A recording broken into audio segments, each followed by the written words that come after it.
നമസ്കാരം. അപ്പോൾ നമ്മുടെ വരാൻ പോകുന്ന 10th മെയിൻസ് അതുപോലെ സെക്രട്ടേറിയറ്റ് OA എക്സാമിന് വേണ്ടിയിട്ടുള്ള നമ്മുടെ സിലബസ് അടിസ്ഥാനത്തിൽ തയ്യാറാക്കി വരുന്ന മോക്ക് ടെസ്റ്റ് സീരീസിലെ നമ്മുടെ മൂന്നാമത്തെ മോക്ക് ടെസ്റ്റ് ആണ് ഇത്. അപ്പോൾ ഇതിനു മുമ്പുള്ള മോക്ക് ടെസ്റ്റ് ഒന്ന് കാണുന്നത് ജസ്റ്റ് നമ്മുടെ ചാനലിൽ കയറിയാൽ മതി.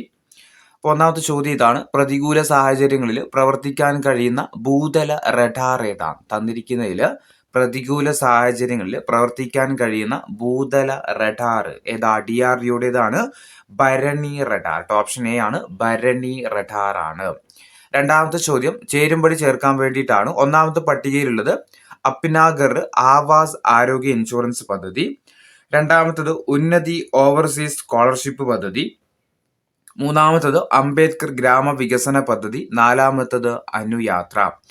ചേരുംപടി ചേർക്കേണ്ട പട്ടിക 2-ലുള്ളത് ഇതൊക്കെയാണ്: വൈകല്യമുള്ളവർക്ക് വേണ്ടിയിട്ട് സംസ്ഥാന സർക്കാർ നടപ്പിലാക്കുന്ന പദ്ധതി, അതിഥി തൊഴിലാളികളുടെ ഉന്നമനത്തിനായിട്ട് സംസ്ഥാനം നടപ്പിലാക്കുന്ന പദ്ധതി, മൂന്നാമത്തത് പട്ടികജാതി കുടുംബങ്ങൾ താമസിക്കുന്ന നഗരങ്ങളുടെ സമഗ്ര വികസനം ലക്ഷ്യമാക്കിയിട്ടുള്ള പദ്ധതി, 4 പട്ടിക പിന്നാക്ക വിഭാഗത്തിലെ 820 വിദ്യാർത്ഥികൾക്ക് ലോകത്തെ മികച്ച വിദേശ സർവകലാശാലകളിൽ പഠന സൗകര്യമൊരുക്കാനുള്ള പദ്ധതി. അപ്പോൾ ഈ മുകളിൽ പറഞ്ഞിരിക്കുന്ന കാര്യങ്ങളുമായിട്ട് യോജിച്ചത് ബന്ധിപ്പിക്കാൻ വേണ്ടിയിട്ടാണ്. ഒന്നാമത് എന്താ പറഞ്ഞത്? അപ്നാഗർ ആവാസ് ആരോഗ്യ ഇൻഷുറൻസ് പദ്ധതി. അത് എന്തിന്റെ പദ്ധതിയാ? അപ്നാഗർ ആവാസ് ആരോഗ്യ ഇൻഷുറൻസ് പദ്ധതി എന്ന് പറഞ്ഞു കഴിഞ്ഞാൽ അതിഥി തൊഴിലാളികളുടെ ഉന്നമനത്തിനായിട്ട് സംസ്ഥാനം നടപ്പിലാക്കുന്ന പദ്ധതികൾ അറിയപ്പെടുന്നതാണ് അപ്നാഗർ ആവാസ് ആരോഗ്യ ഇൻഷുറൻസ് പദ്ധതി. രണ്ടാമത്തത് ഉന്നതി ഓവർസീസ് സ്കോളർഷിപ്പ് പദ്ധതി. ഉന്നതി ഓവർസീസ് സ്കോളർഷിപ്പ് പദ്ധതി എന്തുമായി ബന്ധപ്പെട്ടതാ? പട്ടിക പിന്നാക്ക വിഭാഗത്തിലെ 820 വിദ്യാർത്ഥികൾക്ക് ലോകത്തെ മികച്ച വിദേശ സർവകലാശാലകളിൽ പഠന സൗകര്യം ഒരുക്കാനുള്ള പദ്ധതിയുടെ പേരാണ് ഉന്നതി ഓവർസീസ് സ്കോളർഷിപ്പ് പദ്ധതി. ഏതാ? ഉന്നതി ഓവർസീസ് സ്കോളർഷിപ്പ് പദ്ധതി. എന്തിനു വേണ്ടിയിട്ടാ? പട്ടിക പിന്നാക്ക വിഭാഗത്തിലെ 820 വിദ്യാർത്ഥികൾക്ക് ലോകത്തിലെ മികച്ച വിദേശ സർവകലാശാലകളിൽ പഠന സൗകര്യം ഒരുക്കാനുള്ള പദ്ധതിയുടെ പേരാണ് ഉന്നതി ഓവർസീസ് സ്കോളർഷിപ്പ് പദ്ധതി. മൂന്നാമത്തത് അംബേദ്കർ ഗ്രാമവികസന പദ്ധതി. അംബേദ്കർ ഗ്രാമവികസന പദ്ധതി എന്തിനു വേണ്ടിയിട്ടുള്ളതാ? പട്ടികജാതി കുടുംബങ്ങൾ താമസിക്കുന്ന നഗരങ്ങളുടെ സമഗ്ര വികസനം ലക്ഷ്യമാക്കിയിട്ടുള്ള പദ്ധതിയാണ് അംബേദ്കർ ഗ്രാമവികസന പദ്ധതി. അംബേദ്കർ ഗ്രാമവികസന പദ്ധതി പഠിച്ചു വെക്കുക. എന്തിനു വേണ്ടിയിട്ടുള്ളതാ? പട്ടികജാതി കുടുംബങ്ങൾ താമസിക്കുന്ന നഗരങ്ങളുടെ സമഗ്ര വികസനം ലക്ഷ്യമാക്കിയിട്ടുള്ള പദ്ധതിയുടെ പേരാണ് അംബേദ്കർ ഗ്രാമവികസന പദ്ധതി.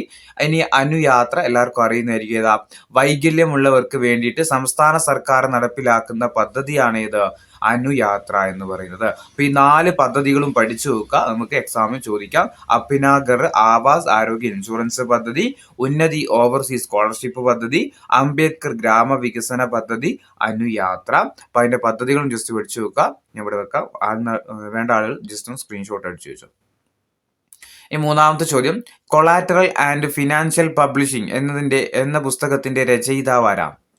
കൊളാറ്ററൽ ആൻഡ് ഫിനാൻഷ്യൽ പ്ലംബിംഗ് എന്നതിന്റെ രചയിതാവ് ആരാ? ഓപ്ഷൻ എ ആണ്, മൻമോഹൻ സിംഗിന്റെ പുസ്തകമാണ് കൊളാറ്ററൽ ആൻഡ് ഫിനാൻഷ്യൽ പ്ലംബിംഗ്. ഇനി താഴെയുള്ളതിൽ നൽകിയിരിക്കുന്നതിൽ MTയുടെ ചെറുകഥാ സമാഹാരങ്ങൾ ഏതൊക്കെയാന്ന് കണ്ടെത്തുക. തന്നിരിക്കുന്നതിൽ MTയുടെ ചെറുകഥാ സമാഹാരങ്ങൾ ഏതൊക്കെയാണ്? അജ്ഞാതന്റെ ഉയരാത്ത സ്മാരകം, അഭയം തേടി വീണ്ടും, മൂന്നിന്റെ ഓർമ്മക്ക്, നഷ്ടപ്പെട്ട ദിനങ്ങള്, ഓളവും തീരവും, ബന്ധനം, ഇരുട്ടിന്റെ ആത്മാവ്, കുട്ടേടത്തി. ഇതിലേതൊക്കെയാണ് MTയുടെ ചെറുകഥാ സമാഹാരങ്ങൾ? ഏതൊക്കെ ഇതിൽ MTയുടെ ചെറുകഥാ സമാഹാരങ്ങൾ? എല്ലാം പഠിച്ചു വെച്ചോ.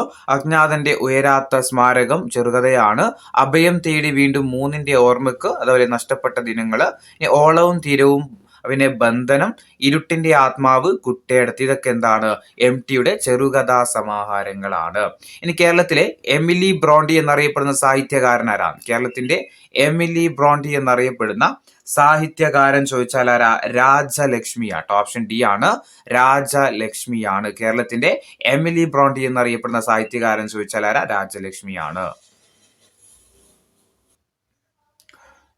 ഇനി താഴെ പറയുന്നതിൽ ഭാരതരത്നവുമായിട്ട് ശരിയായ പ്രസ്താവനകൾ ഏതൊക്കെയാണെന്ന് കണ്ടെത്തുക. ഭാരതരത്നവുമായി ബന്ധപ്പെട്ടിട്ട് താഴെ തന്നിരിക്കുന്നതിൽ നിന്ന് ശരിയായിട്ടുള്ള പ്രസ്താവനകൾ ഏതൊക്കെയാണ്? ഒന്നാമത്തെ എന്താ പറയുന്നത്? MGRന് ശേഷം ഭാരതരത്നം നേടുന്ന മലയാളിയാണ് MS സ്വാമിനാഥൻ. MGRന് ശേഷം ഭാരതരത്നം നേടുന്ന മലയാളിയാണ് MS സ്വാമിനാഥൻ. 2024 ഭാരതരത്നം നേടിയത് 5 പേരാണ്. ഭാരതരത്നം ഇതുവരെ നേടിയത് 53 പേര്. അതിൽ 18 പേര് മരണാനന്തരം. 4 ഭാരതരത്ന പുരസ്കാരം ആദ്യം ഏറ്റുവാങ്ങിയ വ്യക്തി C രാജഗോപാലാചാരിയാണ്. ഈ 4 പ്രസ്താവനകളിൽ ഏതൊക്കെയാണ് ശരിയായിട്ടുള്ള പ്രസ്താവനകൾ? ഒന്നാമത്തെ എന്താ? MGRന് ശേഷം ഭാരതരത്നം നേടുന്ന മലയാളിയാണ് MS സ്വാമിനാഥൻ ആണോ? ശരിയാണ്. MGRന് ശേഷം ഭാരതരത്നം നേടുന്ന മലയാളിയാണ് ആര്? MS സ്വാമിനാഥൻ. 2024 ഭാരതരത്നം നേടിയത് 5 പേര്. ശരിയാണ്. അതായത് ഭാരതരത്നം 5 പേർക്ക് പ്രഖ്യാപിച്ചത് ഏത് വർഷമാണെന്ന് ചോദിച്ചാൽ ഏതാ? 2024. ഇനി ഭാരതരത്നം ഇതുവരെ നേടിയത് 53 പേർ. അതിൽ 18 പേരും എന്താണ്? മരണാനന്തരമാണ്. 4-മത്തത് ഭാരതരത്ന പുരസ്കാരം ഏറ്റുവാങ്ങിയ ആദ്യത്തെ വ്യക്തി ചോദിച്ചാൽ ആരാ? C രാജഗോപാലാചാരിയാണ്. 4 പ്രസ്താവനകളും എന്താണ്? ശരിയായിട്ടുള്ള പ്രസ്താവനകളാണ്. ഇനി കേരളത്തിലെ ചുരങ്ങളുമായി ബന്ധപ്പെട്ടുകൊണ്ട് പ്രസ്താവനകളിൽ ശരി അല്ലാത്തത് ഏതാന്ന് കണ്ടെത്തുക. തെറ്റായത് ഏതാണെന്നാണ് കണ്ടെത്തുന്നത്. ഏറ്റവും തെക്കേ അറ്റത്തുള്ള ചുരം അരുവാമൊഴി ചുരം. ഏറ്റവും വലിയ ചുരം ആര്യങ്കാവ് ചുരം. നാടുകാണി ചുരം സ്ഥിതി ചെയ്യുന്ന ജില്ല മലപ്പുറമാണ്. 3 പ്രസ്താവനയുള്ളത്. ഇതിലേതാണ് തെറ്റായിട്ടുള്ള പ്രസ്താവന എന്ന് കണ്ടെത്തിയാൽ മതി. ഇതിലേതാ തെറ്റായിട്ടുള്ള പ്രസ്താവന? ഏറ്റവും തെക്കേ അറ്റത്തുള്ള ചുരം. കേരളത്തിന്റെ ഏറ്റവും തെക്കേ അറ്റത്തുള്ള ചുരം ഏതാ? അരുവാമൊഴി ചുരം തന്നെയാണ്. കേരളത്തിലെ ഏറ്റവും വലിയ ചുരം ചോദിച്ചാൽ ആര്യങ്കാവല്ല, ഏതാ? പാലക്കാട് ചുരം അല്ലെ. കേരളത്തിലെ ഏറ്റവും വലിയ ചുരം ചോദിച്ചാൽ ഏതാ? പാലക്കാട് ചുരമാണ്. ഏകദേശ വീതി എത്രയാ പാലക്കാട് ചുരത്തിന്റെ? 30 മുതൽ 40 കിലോമീറ്റർ വരെയാണ് പാലക്കാട് ചുരത്തിന്റെ ഏകദേശ വീതി എന്ന് പറയുന്നത് കേട്ടോ. അതുപോലെ പശ്ചിമഘട്ടത്തിൽ തന്നെ ഏറ്റവും വലിയ ചുരമാണ് ഇത് പാലക്കാട് ചുരം. നാടുകാണി ചുരം ഏത് ജില്ലയിലാണ് സ്ഥിതി ചെയ്യുന്നത്? മലപ്പുറം ജില്ലയിലാണ്. അപ്പൊ ഇതിൽ തെറ്റായിട്ടുള്ളത് ഏത് മാത്രമേ ഉള്ളൂ? B മാത്രമേ ഇതിൽ തെറ്റായിട്ടുള്ളൂ. ഇനി താഴെ നൽകിയിരിക്കുന്നവയിൽ നിന്ന് ശരിയായ പ്രസ്താവനകൾ ഏതൊക്കെയാണെന്ന് കണ്ടെത്തുക. തന്നിരിക്കുന്നതിൽ നിന്ന് ശരിയായ പ്രസ്താവനകൾ ഏതാന്ന് കണ്ടെത്തുക. നിങ്ങൾ ജസ്റ്റ് ഒന്ന് പൗസ് ചെയ്യുക, എന്നിട്ട് ചെയ്യുക, ശരിയായ പ്രസ്താവന ഏതാന്ന് നോക്കുക. ഇതിലേതൊക്കെയാ ശരിയായിട്ടുള്ളത്? 4 പ്രസ്താവന. ഒന്നാമത്തെ എന്താ? ചാവക്കാട്, സ്നേഹതീരം, മുനക്കൽ, വാടനപ്പള്ളി എന്നീ ബീച്ചുകൾ സ്ഥിതി ചെയ്യുന്നത് തൃശ്ശൂർ ജില്ലയിലാണ്. ആണോ? തൃശ്ശൂർ ജില്ലയിലെ ബീച്ചുകളാണ് പഠിച്ചു വെച്ചോ. ചാവക്കാട്, സ്നേഹതീരം, മുനക്കൽ, വാടനപ്പള്ളി ഇതൊക്കെ എവിടെയാണ് സ്ഥിതി ചെയ്യുന്നത്? തൃശ്ശൂർ ജില്ലയിലാണ്. ഇനി പടിഞ്ഞാറേക്കര, വാക്കാട്, പൊന്നാനി എന്നീ ബീച്ചുകൾ സ്ഥിതി ചെയ്യുന്നത് മലപ്പുറം ജില്ലയിലാണ്. പടിഞ്ഞാറേക്കര, വാക്കാട്, പൊന്നാനി ഒക്കെ എവിടെയാ? ഏത് ജില്ലയിലാ? മലപ്പുറം ജില്ലയിൽ തന്നെയാണ്. ബേപ്പൂർ, മാറാട്, കാപ്പാട് എവിടെയാ? കോഴിക്കോട്. ബേപ്പൂർ, മാറാട്, കാപ്പാട് ബീച്ച് എവിടെയാ സ്ഥിതി ചെയ്യുന്നത്? കോഴിക്കോട് ജില്ലയിലാണ്. ഇനി പയ്യാമ്പലം, ധർമ്മടം, മുഴപ്പിലങ്ങാട് എന്നീ ബീച്ചുകൾ എവിടെയാ? അത് കണ്ണൂർ ജില്ലയിലുമാണ്. 4 പ്രസ്താവനകൾ ശരിയാണ്. അപ്പൊ ഈ ബീച്ചുകളൊക്കെ പഠിച്ചു വെക്കുക. പ്രസ്താവന രൂപത്തിൽ ചിലപ്പോൾ ചോദിക്കാൻ സാധ്യതയുണ്ട്. ഇനി ചേരുംപടി ചേർക്കാൻ വേണ്ടിയിട്ടാണ് സംസ്ഥാന ഭരണപരിഷ്കാര കമ്മീഷന് വന്ന വർഷവും അതിന്റെ കമ്മീഷന്റെ ചെയർമാനും ആരാന്നുള്ളത് ചേരുംപടി ചേർക്കാൻ വേണ്ടി. ഒന്നാമത്തത് VS Achuthanandan, MK വള്ളോടി, EK Nayanar, EMS Namboodiripad. കേരളത്തിൽ ഇതുവരെ എത്ര ഭരണപരിഷ്കാര കമ്മീഷൻ വന്നിട്ടുണ്ട്? 4 ഭരണപരിഷ്കാര കമ്മീഷനാണ് വന്നിട്ടുള്ളത്. അപ്പൊ 4 ഇവിടെ കൊടുത്തിട്ടുണ്ട്. അത് വന്ന വർഷം എന്ത് ചെയ്യാം? നമ്മൾ യോജിപ്പിച്ചു കൊടുത്താൽ മതി. അപ്പം VS അച്യുതാനന്ദൻ ചെയർമാൻ ആയിട്ട് വന്ന ഭരണപരിഷ്കാര കമ്മീഷൻ ഏത് വർഷമാണ് നിലവിൽ വന്നത്? 2016 അല്ലെ. 2016 MK വള്ളോടി ആണെങ്കിൽ ഏതാ വർഷം? MK വള്ളോടി ആണെങ്കിൽ ഏതാ വർഷം? 1965 MK വള്ളോടി ആണെങ്കിൽ 1965. EK നായനാർ ആണെങ്കിൽ ഏതാ? EK നായനാർ ആണെങ്കിൽ 1997 വന്ന ഭരണപരിഷ്കാര കമ്മീഷന്റെ ചെയർമാൻ ആയിരുന്നു ആര്? EK നായനാർ. ആദ്യത്തെ ഏറ്റവും ഫസ്റ്റത്തെ ഭരണപരിഷ്കാര കമ്മീഷന്റെ ചെയർമാൻ ആരായിരുന്നു? EMS നമ്പൂതിരിപ്പാട് 1957. അപ്പോൾ ഇതുവരെ 4 ഭരണപരിഷ്കാര കമ്മീഷനാണ് കേരളത്തിൽ വന്നത്. ഒന്നാമത്തത് 1957 EMS നമ്പൂതിരിപ്പാട് ചെയർമാനായിട്ട് വന്നു. രണ്ടാമത്തത് 1965 MK വള്ളോടി ചെയർമാനായിട്ട് വന്നു. മൂന്നാമത്തത് 1997 EK നായനാർ ചെയർമാനായിട്ട് വന്നു. നാലാമത്തത് 2016 VS അച്യുതാനന്ദൻ ചെയർമാനായിട്ടും വന്നു. ഇനി വൈദ്യുതി സമരവുമായി ബന്ധപ്പെട്ട പ്രസ്താവനകളിൽ നിന്ന് ശരിയായിട്ടുള്ള പ്രസ്താവനകൾ ഏതൊക്കെയാണെന്ന് കണ്ടെത്തുക.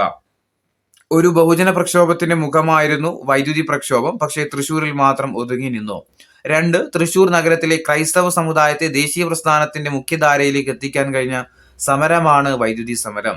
ഇക്കണ്ട Warrier, doctor AR Menon, CR Ayyunni എന്നിവരായിരുന്നു നേതൃത്വം നൽകിയത്. ഇതിൽ ഏതൊക്കെയാണ് വൈദ്യുതി സമരവുമായി ബന്ധപ്പെട്ടുകൊണ്ട് ശരിയായിട്ടുള്ള പ്രസ്താവനകൾ എന്ന് കണ്ടുപിടിക്കണം. ഇതിൽ ഏതൊക്കെയാണ് ശരിയായിട്ടുള്ള? ഒന്നാമത്തെ എന്താ പറയുന്നത്, ഒരു ബഹുജന പ്രക്ഷോഭത്തിന്റെ മുഖമായിരുന്നു വൈദ്യുതി പ്രക്ഷോഭം. അത് തൃശ്ശൂരിൽ മാത്രം ഒതുങ്ങി നിന്നു. ശരിയാണ്. തൃശ്ശൂർ നഗരത്തിലെ ക്രൈസ്തവ സമുദായത്തെ ദേശീയ പ്രസ്ഥാനത്തിന്റെ മുഖ്യധാരയിലേക്ക് എത്തിക്കാൻ ഏതിന് കഴിഞ്ഞിട്ടുണ്ടായിരുന്നു? വൈദ്യുതി സമരത്തിന് കഴിഞ്ഞിട്ടുണ്ട്. അതുപോലെ Ikkanda Warrier, doctor AR Menon, CR Ayyunni എന്നിവരായിരുന്നു ഏതിന് നേതൃത്വം നൽകിയത്? വൈദ്യുതി സമരത്തിന് നേതൃത്വം നൽകിയത്. 3 പ്രസ്താവനകളും ശരിയാണ്. ഇനി സവർണ ക്രിസ്ത്യാനികളും അവർണ ക്രിസ്ത്യാനികളും എന്ന ഗ്രന്ഥം രചിച്ചതാരാ? സവർണ ക്രിസ്ത്യാനികളും അവർണ ക്രിസ്ത്യാനികളും എന്ന ഗ്രന്ഥം രചിച്ചത് ആരാ? പാമ്പാടി ജോൺ ജോസഫ് ആട്ടോ. ആരാ? പാമ്പാടി ജോൺ ജോസഫ് ആണ്. സവർണ ക്രിസ്ത്യാനികളും അവർണ ക്രിസ്ത്യാനികളും എന്ന ഗ്രന്ഥം രചിച്ചത് ആരാ? പാമ്പാടി ജോൺ ജോസഫ് ആണ്. താഴെ പറയുന്നതിൽ ശരിയായ ചേരുംപടി ചേർക്കാൻ വേണ്ടിയിട്ടാണ്. അതായത് വിദേശ ശക്തികളും അവരറിയപ്പെട്ടത് ഏത് പേരിലാണ്? ഒന്നാമത്തെ എന്താ? പറങ്കികളുണ്ട്, പരന്ത്രീസുകാരുണ്ട്, ബിലാത്തികളുണ്ട്, മൂറുകളുണ്ട്. അപ്പോ പറങ്കികൾ എന്ന് അറിയപ്പെട്ടത് നമുക്ക് അറിയുന്നതായിരിക്കും അല്ലെ. പറങ്കികൾ എന്ന് അറിയപ്പെട്ടത് ആരായിരുന്നു? പറങ്കികള് അത് പോർച്ചുഗീസുകാർ അല്ലെ. പോർച്ചുഗീസുകാരാണ് പറങ്കികൾ എന്ന് അറിയപ്പെട്ടത്. പോർച്ചുഗീസുകാര് പറങ്കികൾ എന്നറിയപ്പെട്ടു. പരന്ത്രീസുകാരെന്നറിയപ്പെട്ടത് ആരാ? പരന്ത്രീസുകാര് ഫ്രഞ്ചുകാരാണ് പരന്ത്രീസുകാരെന്നറിയപ്പെട്ടത്. ബിലാത്തികൾ എന്നറിയപ്പെട്ടത് ആരാ? ബിലാത്തികൾ എന്നറിയപ്പെട്ടത് ബ്രിട്ടീഷുകാരാണ്. മൂറുകൾ എന്നറിയപ്പെട്ടത് ആരാ? അറബികളാണ്. മൂറുകൾ എന്നറിയപ്പെട്ടത് ആരാ? മൂറുകൾ എന്നറിയപ്പെട്ടത് അറബികളാണ്. പഠിച്ചു വെച്ചോ. പറങ്കികൾ എന്താ? പോർച്ചുഗീസുകാർ അല്ലെ. പറങ്കികള് പോർച്ചുഗീസുകാര്, പരന്ത്രീസുകാർ എന്നറിയപ്പെട്ടത് ഫ്രഞ്ചുകാരാണ്, ബിലാത്തികൾ എന്നറിയപ്പെട്ടത് ബ്രിട്ടീഷുകാര്, മൂറുകൾ എന്നറിയപ്പെടുന്നത് അറബികളാണ്. ഇനി കാർത്തിക തിരുനാൾ രാമവർമ്മയുമായിട്ട് ബന്ധമില്ലാത്ത പ്രസ്താവന ഏതാണെന്ന് കണ്ടെത്തുക. കാർത്തിക തിരുനാളുമായി ബന്ധപ്പെട്ടുകൊണ്ട് ബന്ധമില്ലാത്തത് തെറ്റായ പ്രസ്താവന ഏതാ? ഏറ്റവും കൂടുതൽ കാലം തിരുവിതാംകൂർ ഭരിച്ച രാജാവ്. 2 ചിവായൂർ മൂപ്പൻ എന്ന് അറിയപ്പെട്ട തിരുവിതാംകൂർ രാജാവ്. ആട്ടക്കഥകൾ രചിച്ച തിരുവിതാംകൂർ രാജാവ്. മലയാളത്തിൽ രചിച്ച കൃതികളിൽ പ്രധാനപ്പെട്ടതാണ് ഉത്സവ പ്രബന്ധമാണ്. മലയാളത്തിൽ രചിച്ച കൃതികളിൽ ഏറ്റവും പ്രധാനപ്പെട്ടത് ഉത്സവ പ്രബന്ധമാണ്. അപ്പൊ 4 പ്രസ്താവന ആരുമായി ബന്ധപ്പെട്ടുകൊണ്ട്? കാർത്തിക തിരുനാളുമായി ബന്ധപ്പെട്ടും ഇവിടെ തന്നിട്ടുണ്ട്. ഇതിൽ ബന്ധമില്ലാത്തത്, കാർത്തിക തിരുനാളുമായിട്ട് ബന്ധമില്ലാത്തത് ഏതാന്ന് കണ്ടെത്താൻ വേണ്ടിയിട്ട്. ഒന്നാമത്തെ എന്താ? ഏറ്റവും കൂടുതൽ കാലം തിരുവിതാംകൂർ ഭരിച്ച രാജാവ് ആര് തന്നെയാ? ധർമ്മരാജാവ് എന്നൊക്കെ അറിയപ്പെടുന്ന കാർത്തിക തിരുനാൾ തന്നെയാണ്. ചിവായൂർ മൂപ്പൻ എന്നറിയപ്പെടുന്നത് തിരുവിതാംകൂർ രാജാവാണ്. ആര്? കാർത്തിക തിരുനാള്. ആട്ടക്കഥകൾ രചിച്ച തിരുവിതാംകൂർ രാജാവും കാർത്തിക തിരുനാളാണ്. മലയാളത്തിൽ രചിച്ച കൃതികളിൽ പ്രധാനപ്പെട്ടത് ഉത്സവ പ്രബന്ധമാണ് എന്നുള്ളത് തെറ്റാണ്. അപ്പം ഇതിൽ തെറ്റായിട്ടുള്ളത് ഏതാ? 4 മാത്രമാണ്. ഇനി സ്വാതന്ത്ര്യ സമരത്തിന്റെ ഭാഗമായിട്ട് ഇന്നത്തെ കണ്ണൂർ ജില്ലയിൽ 1935 രൂപം കൊണ്ട സംഘടന ഏതാ? സ്വാതന്ത്ര്യ സമരത്തിന്റെ ഭാഗമായിക്കൊണ്ട് ഇന്നത്തെ കണ്ണൂർ ജില്ലയിൽ 1935 രൂപം കൊണ്ട സംഘടന ഏതാ? ഓപ്ഷൻ സി ആണ്, കർഷക സംഘമാട്ടോ. കർഷക സംഘമാണ്. അപ്പൊ കർഷക സംഘം രൂപീകൃതമായത് എവിടെയാ? കണ്ണൂർ ജില്ലയിലാണ്. വർഷം 1935. ഇനി കേരളത്തിലെ 5 ലക്ഷം കർഷകർക്ക് ഗുണമാവുന്ന സ്മാർട്ട് കൃഷി രീതികളുടെ കാർഷിക നവീകരണത്തിനുള്ള ലോകബാങ്കിന്റെ അംഗീകാരമുള്ള പദ്ധതി അല്ലെങ്കിൽ പദ്ധതികൾ ഏതൊക്കെയാണ്? കേരളത്തിലെ 5 ലക്ഷം കർഷകർക്ക് ഗുണമാവുന്ന സ്മാർട്ട് കൃഷി രീതികളുടെ കാർഷിക നവീകരണത്തിനുള്ള ലോകബാങ്കിന്റെ അംഗീകാരമുള്ള പദ്ധതി അല്ലെങ്കിൽ പദ്ധതികൾ ഏതൊക്കെയാണ്? ഏതാ ഇതില്? കൊക്കോ ഉണ്ട്, പിന്നെ കേരവൃക്ഷമുണ്ട്, കേരയുണ്ട്, കേരമുണ്ട്. ഇതില് ഏതൊക്കെയാണ് ലോകബാങ്കിന്റെ അംഗീകാരമുള്ള പദ്ധതികൾ? ഏതാ? ഇതിലൊന്ന് മാത്രമേ ഉള്ളൂ, കേര മാത്രമേ ഇതിൽ ഉള്ളൂ കേട്ടോ. പഠിച്ചു വെച്ചോ. കേരളത്തിൽ 5 ലക്ഷം കർഷകർക്ക് ഗുണമാവുന്ന സ്മാർട്ട് കൃഷി രീതികളുടെ കാർഷിക നവീകരണത്തിനുള്ള ലോകബാങ്കിന്റെ അംഗീകാരമുള്ള പദ്ധതി ചോദിച്ചാൽ ഏതാ? കേരയാണ്. ഇനി തെറ്റായ ജോഡി ഏതാന്ന് കണ്ടെത്തുക. ഒരു 3 പ്രസ്താവന തന്നിട്ടുണ്ട്. ഇതിൽ ഏതാണ് തെറ്റായിട്ടുള്ള ജോഡി എന്ന് കണ്ടെത്താൻ വേണ്ടിയിട്ട്. 1, പൊതുഭരണം എന്നാൽ ഗവൺമെന്റ് ഭരണത്തെ സംബന്ധിക്കുന്നതാണെന്ന് പറഞ്ഞത് മഹാത്മാഗാന്ധിയാണ്. ഇനി എല്ലാവരുടെയും താല്പര്യം സംരക്ഷിക്കുന്നതാണ് പൊതുഭരണം എന്ന് അഭിപ്രായപ്പെട്ടത് N. ഗ്ലാഡൻ ആണ്. 3, നിങ്ങൾ എന്തെങ്കിലും നടപ്പിലാക്കുന്നതിന് മുമ്പ് നിങ്ങൾ കണ്ട പാവപ്പെട്ടവനും നിസ്സഹായവനുമായിട്ടുള്ള ഒരുവന്റെ മുഖം ഓർക്കുക. ഞാനിപ്പോൾ ചെയ്യാൻ പോകുന്നത് ആ പാവപ്പെട്ടവന് എങ്ങനെ സഹായകമാകും എന്ന് സ്വയം ചോദിക്കുക. അത് മഹാത്മാഗാന്ധിയുമായിട്ട് ബന്ധപ്പെട്ടതാണ്. അപ്പൊ ഈ 3 ക്വാട്ട് ഉണ്ട്. ഇതിൽ ഏതാണ് തെറ്റായിട്ടുള്ള ജോഡി എന്ന് കണ്ടെത്താൻ വേണ്ടിയിട്ട്. ഏതൊക്കെയായിരിക്കും ഇതിൽ തെറ്റായിട്ടുള്ള ജോഡികൾ? ഒന്നെന്താ പറയുന്നത്? പൊതുഭരണം എന്നാൽ ഗവൺമെന്റ് ഭരണത്തെ സംബന്ധിക്കുന്നതാണ്. ആരാ പറഞ്ഞത്? അത് ഗ്ലാഡൻ ആണ് പറഞ്ഞത്. അപ്പൊ ഇത് തെറ്റാണ്. പൊതുഭരണം എന്നാൽ ഗവൺമെന്റ് ഭരണത്തെ സംബന്ധിക്കുന്നതാണെന്ന് പറഞ്ഞത് ആരാ? ഗ്ലാഡൻ ആണ്. ഇനി എല്ലാവരുടെയും താല്പര്യം സംരക്ഷിക്കുന്നതാണ് പൊതുഭരണം എന്ന് അഭിപ്രായപ്പെട്ടത് ആരാ? മഹാത്മാഗാന്ധിയാണ്. അപ്പൊ ഇത് രണ്ടും അങ്ങോട്ടും ഇങ്ങോട്ടും തിരിച്ചിട്ടതാണ്. മൂന്നാമത്തത് എന്താണ്? നിങ്ങൾ എന്തെങ്കിലും നിയമം നടപ്പിലാക്കുന്നതിന് മുമ്പ് നിങ്ങൾ കണ്ട പാവപ്പെട്ടവനും നിസ്സഹായവനുമായിട്ടുള്ള ഒരുവന്റെ മുഖം ഓർക്കുക. ഞാനിപ്പോൾ ചെയ്യാൻ പോകുന്നത് ആ പാവപ്പെട്ടവന് എങ്ങനെ സഹായകമാകും എന്ന് സ്വയം ചോദിക്കുക എന്ന് പറയുന്നത് ആരാ? മഹാത്മാഗാന്ധിയാണ്. അപ്പൊ ഇതില് 3 മാത്രമേ ശരിയുള്ളൂ. 1, 2 എന്താണ്? തെറ്റായിട്ടുള്ള ജോഡികളാണ്. ഇനി നിലവിലെ സംസ്ഥാന യുവജനകാര്യ വകുപ്പ് മന്ത്രി ആരാ? നിലവിലെ സംസ്ഥാന യുവജനകാര്യ വകുപ്പ് മന്ത്രി ചോദിച്ചാൽ ആരാ? സജി ചെറിയാൻ അല്ലെ? ഓപ്ഷൻ ഡി ആണ്, സജി ചെറിയാനാണ്. ഇനി യുവജന കമ്മീഷന്റെ ചെയർമാനാ ചോദിക്കുന്നെങ്കിൽ ആരാ? ഷാജർ കേട്ടോ. യുവജന കമ്മീഷന്റെ ചെയർമാൻ ചോദിച്ചാൽ ആരാ? ഷാജർ ആണ്. ഇനി താഴെ തന്നിരിക്കുന്നതിൽ ശരിയായ പ്രസ്താവനകൾ ഏതൊക്കെയാണെന്ന് കണ്ടെത്തുക. തന്നിരിക്കുന്നതിൽ ശരിയായിട്ടുള്ള പ്രസ്താവനകൾ ഏതാന്ന് തിരഞ്ഞെടുക്കുക. ഇന്ത്യയിലെ ആദ്യത്തെ ബട്ടർഫ്ലൈ പാർക്ക് തെന്മല. ഇന്ത്യയിലെ ആദ്യത്തെ ബട്ടർഫ്ലൈ സഫാരി പാർക്ക് ബണ്ണാർഘട്ട. ഇന്ത്യയിലെ ഏറ്റവും കൂടുതൽ കമ്മ്യൂണിറ്റി റിസർവുകളുള്ള 2ാമത്തെ സംസ്ഥാനമാണ് മേഘാലയ. ഇതിൽ ഏതൊക്കെയാണ് ശരിയായിട്ടുള്ള പ്രസ്താവനകൾ എന്ന് കണ്ടുപിടിക്കുക. നമ്മളോട് പറഞ്ഞിരിക്കുന്നത് എന്താ? ഇതിൽ നിന്ന് ശരിയായ പ്രസ്താവനകൾ ഏതൊക്കെയാന്ന് കണ്ടുപിടിക്കാം അല്ലേ? ഇന്ത്യയിലെ ആദ്യത്തെ ബട്ടർഫ്ലൈ പാർക്ക് ഏതാ? ഇന്ത്യയിലെ ആദ്യത്തെ ബട്ടർഫ്ലൈ പാർക്ക് ബന്നാർഘട്ട കേട്ടോ. ഇന്ത്യയിലെ ആദ്യത്തെ ബട്ടർഫ്ലൈ പാർക്ക് ബന്നാർഘട്ട. ഇന്ത്യയിലെ ആദ്യത്തെ ബട്ടർഫ്ലൈ സഫാരി പാർക്ക് ആണെങ്കിൽ അത് തെന്മല. ഇത് അങ്ങോട്ടും ഇങ്ങോട്ടും മാറ്റി കൊടുക്കുകയാണ് 1, 2 കേട്ടോ. അപ്പൊ ഇന്ത്യയിലെ ആദ്യത്തെ ബട്ടർഫ്ലൈ പാർക്ക് ബന്നാർഘട്ട. ഇന്ത്യയിലെ ആദ്യത്തെ ബട്ടർഫ്ലൈ സഫാരി പാർക്ക് ആണെങ്കിൽ ഏതാ? അത് തെന്മലയാണ്. ഇനി ഇന്ത്യയിലെ ഏറ്റവും കൂടുതൽ കമ്മ്യൂണിറ്റി റിസർവുകൾ 2ാമത്തെ സംസ്ഥാനം മേഘാലയ. ശരിയാണ്. 1ാമത്തത് നാഗാലാൻഡ്. ഏറ്റവും കൂടുതൽ കമ്മ്യൂണിറ്റി റിസർവുകളുടെ സംസ്ഥാനം ചോദിച്ചാൽ നാഗാലാൻഡ്. 2ാമത് ഏതാ? മേഘാലയാണ്. അപ്പൊ ഇതിൽ ശരിയായ പ്രസ്താവന ഏത് മാത്രമേ ഉള്ളൂ? 3ാമത്തെ മാത്രമേ ഉള്ളൂ. 1ഉം 2ഉം എന്താ തെറ്റ്? 1ഉം 2ഉം അങ്ങോട്ടും ഇങ്ങോട്ടും മാറ്റിയിട്ടതാണ്. ഇന്ത്യയിലെ ആദ്യത്തെ ബട്ടർഫ്ലൈ പാർക്ക് ബന്നാർഘട്ട. ഇന്ത്യയിലെ ആദ്യത്തെ ബട്ടർഫ്ലൈ സഫാരി പാർക്ക് തെന്മലയാണ്. ഇന്ത്യയിൽ ഏറ്റവും കൂടുതൽ കമ്മ്യൂണിറ്റി റിസർവുകളുടെ സംസ്ഥാനം ചോദിച്ചാൽ നാഗാലാൻഡ്. 2ാമത്തെ സംസ്ഥാനമാണ് ഇത് മേഘാലയ. രാജ്യത്തെ ആദ്യത്തെ ട്രാൻസ്ഷിപ്മെന്റ് തുറമുഖമായിട്ടുള്ള വിഴിഞ്ഞം തുറമുഖത്തിന് തറക്കല്ലിട്ടതെന്നാണ്. വിഴിഞ്ഞം തുറമുഖത്തിന് തറക്കല്ലിട്ട വർഷം, മാസം, ദിവസമൊക്കെ ഏതാ? ഓപ്ഷൻ 2015 ഡിസംബർ 5 കേട്ടോ. 2015 ഡിസംബർ 5 2015 ഡിസംബർ 5 എന്ത് ചെയ്യുന്നത്? വിഴിഞ്ഞം തുറമുഖത്തിന് തറക്കല്ലിടുന്നത്. നീതി ആയോഗിനെ കുറിച്ചുള്ള ശരിയായ പ്രസ്താവനകൾ തിരഞ്ഞെടുക്കുക. നീതി ആയോഗുമായി ബന്ധപ്പെട്ടുകൊണ്ട് ശരിയായിട്ടുള്ള പ്രസ്താവനകൾ തിരഞ്ഞെടുക്കാൻ വേണ്ടിയിട്ട്.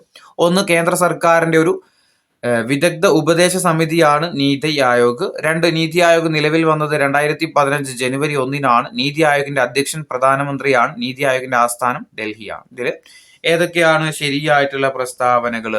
ഇതൊക്കെ എല്ലാവർക്കും അറിയുന്നതായിരിക്കും അല്ലെ? ഇനി കേന്ദ്ര സർക്കാരിന്റെ ഒരു വിദഗ്ധ ഉപദേശ സമിതിയാണ് ഏത്? നീതി ആയോഗ്. നീതി ആയോഗ് നിലവിൽ വന്നത് 2015 ജനുവരി 1 തന്നെയാണ്. നീതി ആയോഗിന്റെ അധ്യക്ഷൻ ആരാ? പ്രധാനമന്ത്രിയാണ്. ആസ്ഥാനം ചോദിച്ചാൽ എവിടെയാ? ന്യൂഡൽഹിയുമാണ്. ഇനി തന്നിരിക്കുന്നതിൽ നീതി ആയോഗിന്റെ ലക്ഷ്യങ്ങളിൽ ശരിയായത് ഏതൊക്കെയാന്ന് കണ്ടെത്തുക. നീതി ആയോഗിന്റെ ലക്ഷ്യങ്ങളുമായി ബന്ധപ്പെട്ടുകൊണ്ട് ശരിയായത് അല്ലെങ്കിൽ ലക്ഷ്യങ്ങൾ ഏതൊക്കെയാന്ന് കണ്ടെത്തുക. 1, വ്യവസായ സേവന മേഖലകളിൽ സർക്കാർ പങ്കാളിത്തം കുറയ്ക്കുക. 2, പ്രബല മധ്യവർഗത്തെ സുസ്ഥിര സാമ്പത്തിക വളർച്ച നേടാൻ വേണ്ടിയിട്ട് പ്രയോജനപ്പെടുത്തുക. കാർഷിക മേഖലയെ മിശ്ര കാർഷിക ഉൽപാദനത്തിലൂടെ പുരോഗതിയിലേക്ക് എത്തിക്കുക. പ്രവാസി ഇന്ത്യക്കാരുടെ സേവനം സാമ്പത്തിക സാങ്കേതിക വളർച്ചയ്ക്ക് ഉപയുക്തമാക്കുക. ആധുനിക സാങ്കേതിക വിദ്യയുടെ സഹായത്തോടെ നഗരങ്ങളെ സുരക്ഷിത ആവാസ കേന്ദ്രങ്ങളാക്കിയിട്ട് മാറ്റുക. 5 ലക്ഷ്യങ്ങൾ കൊടുത്തിട്ടുണ്ട്. ഇതിലേതൊക്കെയാണ് നീതി ആയോഗിന്റെ ലക്ഷ്യങ്ങളെന്ന് നമ്മൾ തിരഞ്ഞെടുക്കുക. ഏതൊക്കെയാ? ഇത് 5ഉം പഠിച്ചു വെച്ചോ. വ്യവസായ സേവന മേഖലകളിൽ സർക്കാർ പങ്കാളിത്തം കുറയ്ക്കുക. അതുപോലെ പ്രബല മധ്യവർഗത്തെ സുസ്ഥിര സാമ്പത്തിക വളർച്ച നേടാൻ വേണ്ടിയിട്ട് പ്രയോജനപ്പെടുത്തുക. കാർഷിക മേഖലയെ മിശ്ര കാർഷിക ഉൽപാദനത്തിലൂടെ പുരോഗതിയിലേക്ക് എത്തിക്കുക.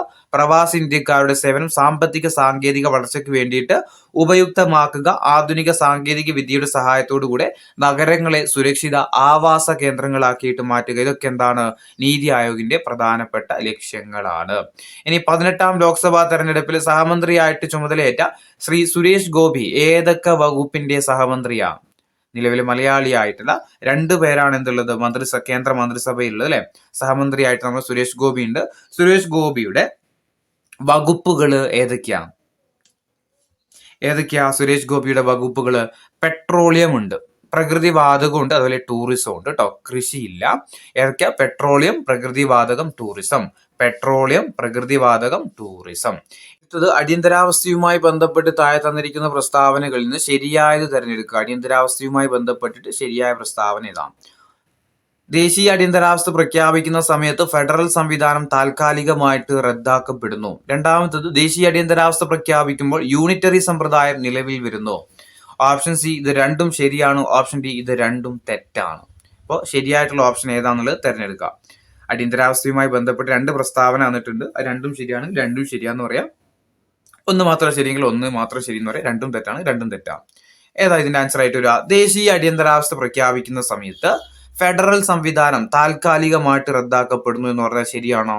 ശരിയാ അല്ലെ? ദേശീയ അടിയന്തരാവസ്ഥ പ്രഖ്യാപിക്കുന്ന സമയത്ത് എന്ത് ചെയ്യുന്നുണ്ട്? ഫെഡറൽ സംവിധാനം താൽക്കാലികമായിട്ട് റദ്ദാക്കപ്പെടുന്നുണ്ട്. ദേശീയ അടിയന്തരാവസ്ഥ പ്രഖ്യാപിക്കുന്ന സമയത്ത് യൂണിറ്ററി സമ്പ്രദായം എന്ത് ചെയ്യുന്നുണ്ട്? നിലവിൽ വരുന്നുണ്ട്. ദേശീയ അടിയന്തരാവസ്ഥ പ്രഖ്യാപിക്കുന്ന സമയത്ത് ഒരു യൂണിറ്ററി സമ്പ്രദായം എന്ത് ചെയ്യുന്നുണ്ട്? നിലവിൽ വരുന്നുണ്ട്. ഫെഡറൽ സംവിധാനം ഇല്ലാതാവുമ്പോൾ തന്നെ എന്ത് ചെയ്യുന്നുണ്ട്? അത് യൂണിറ്ററി സമ്പ്രദായത്തിലേക്ക് മാറും അല്ലെ? അപ്പൊ അത് എന്താണ്? ശരിയാ. അപ്പൊ രണ്ട് പ്രസ്താവനകൾ എന്താണ്? ശരിയായിട്ടുള്ള പ്രസ്താവനകളാണ്.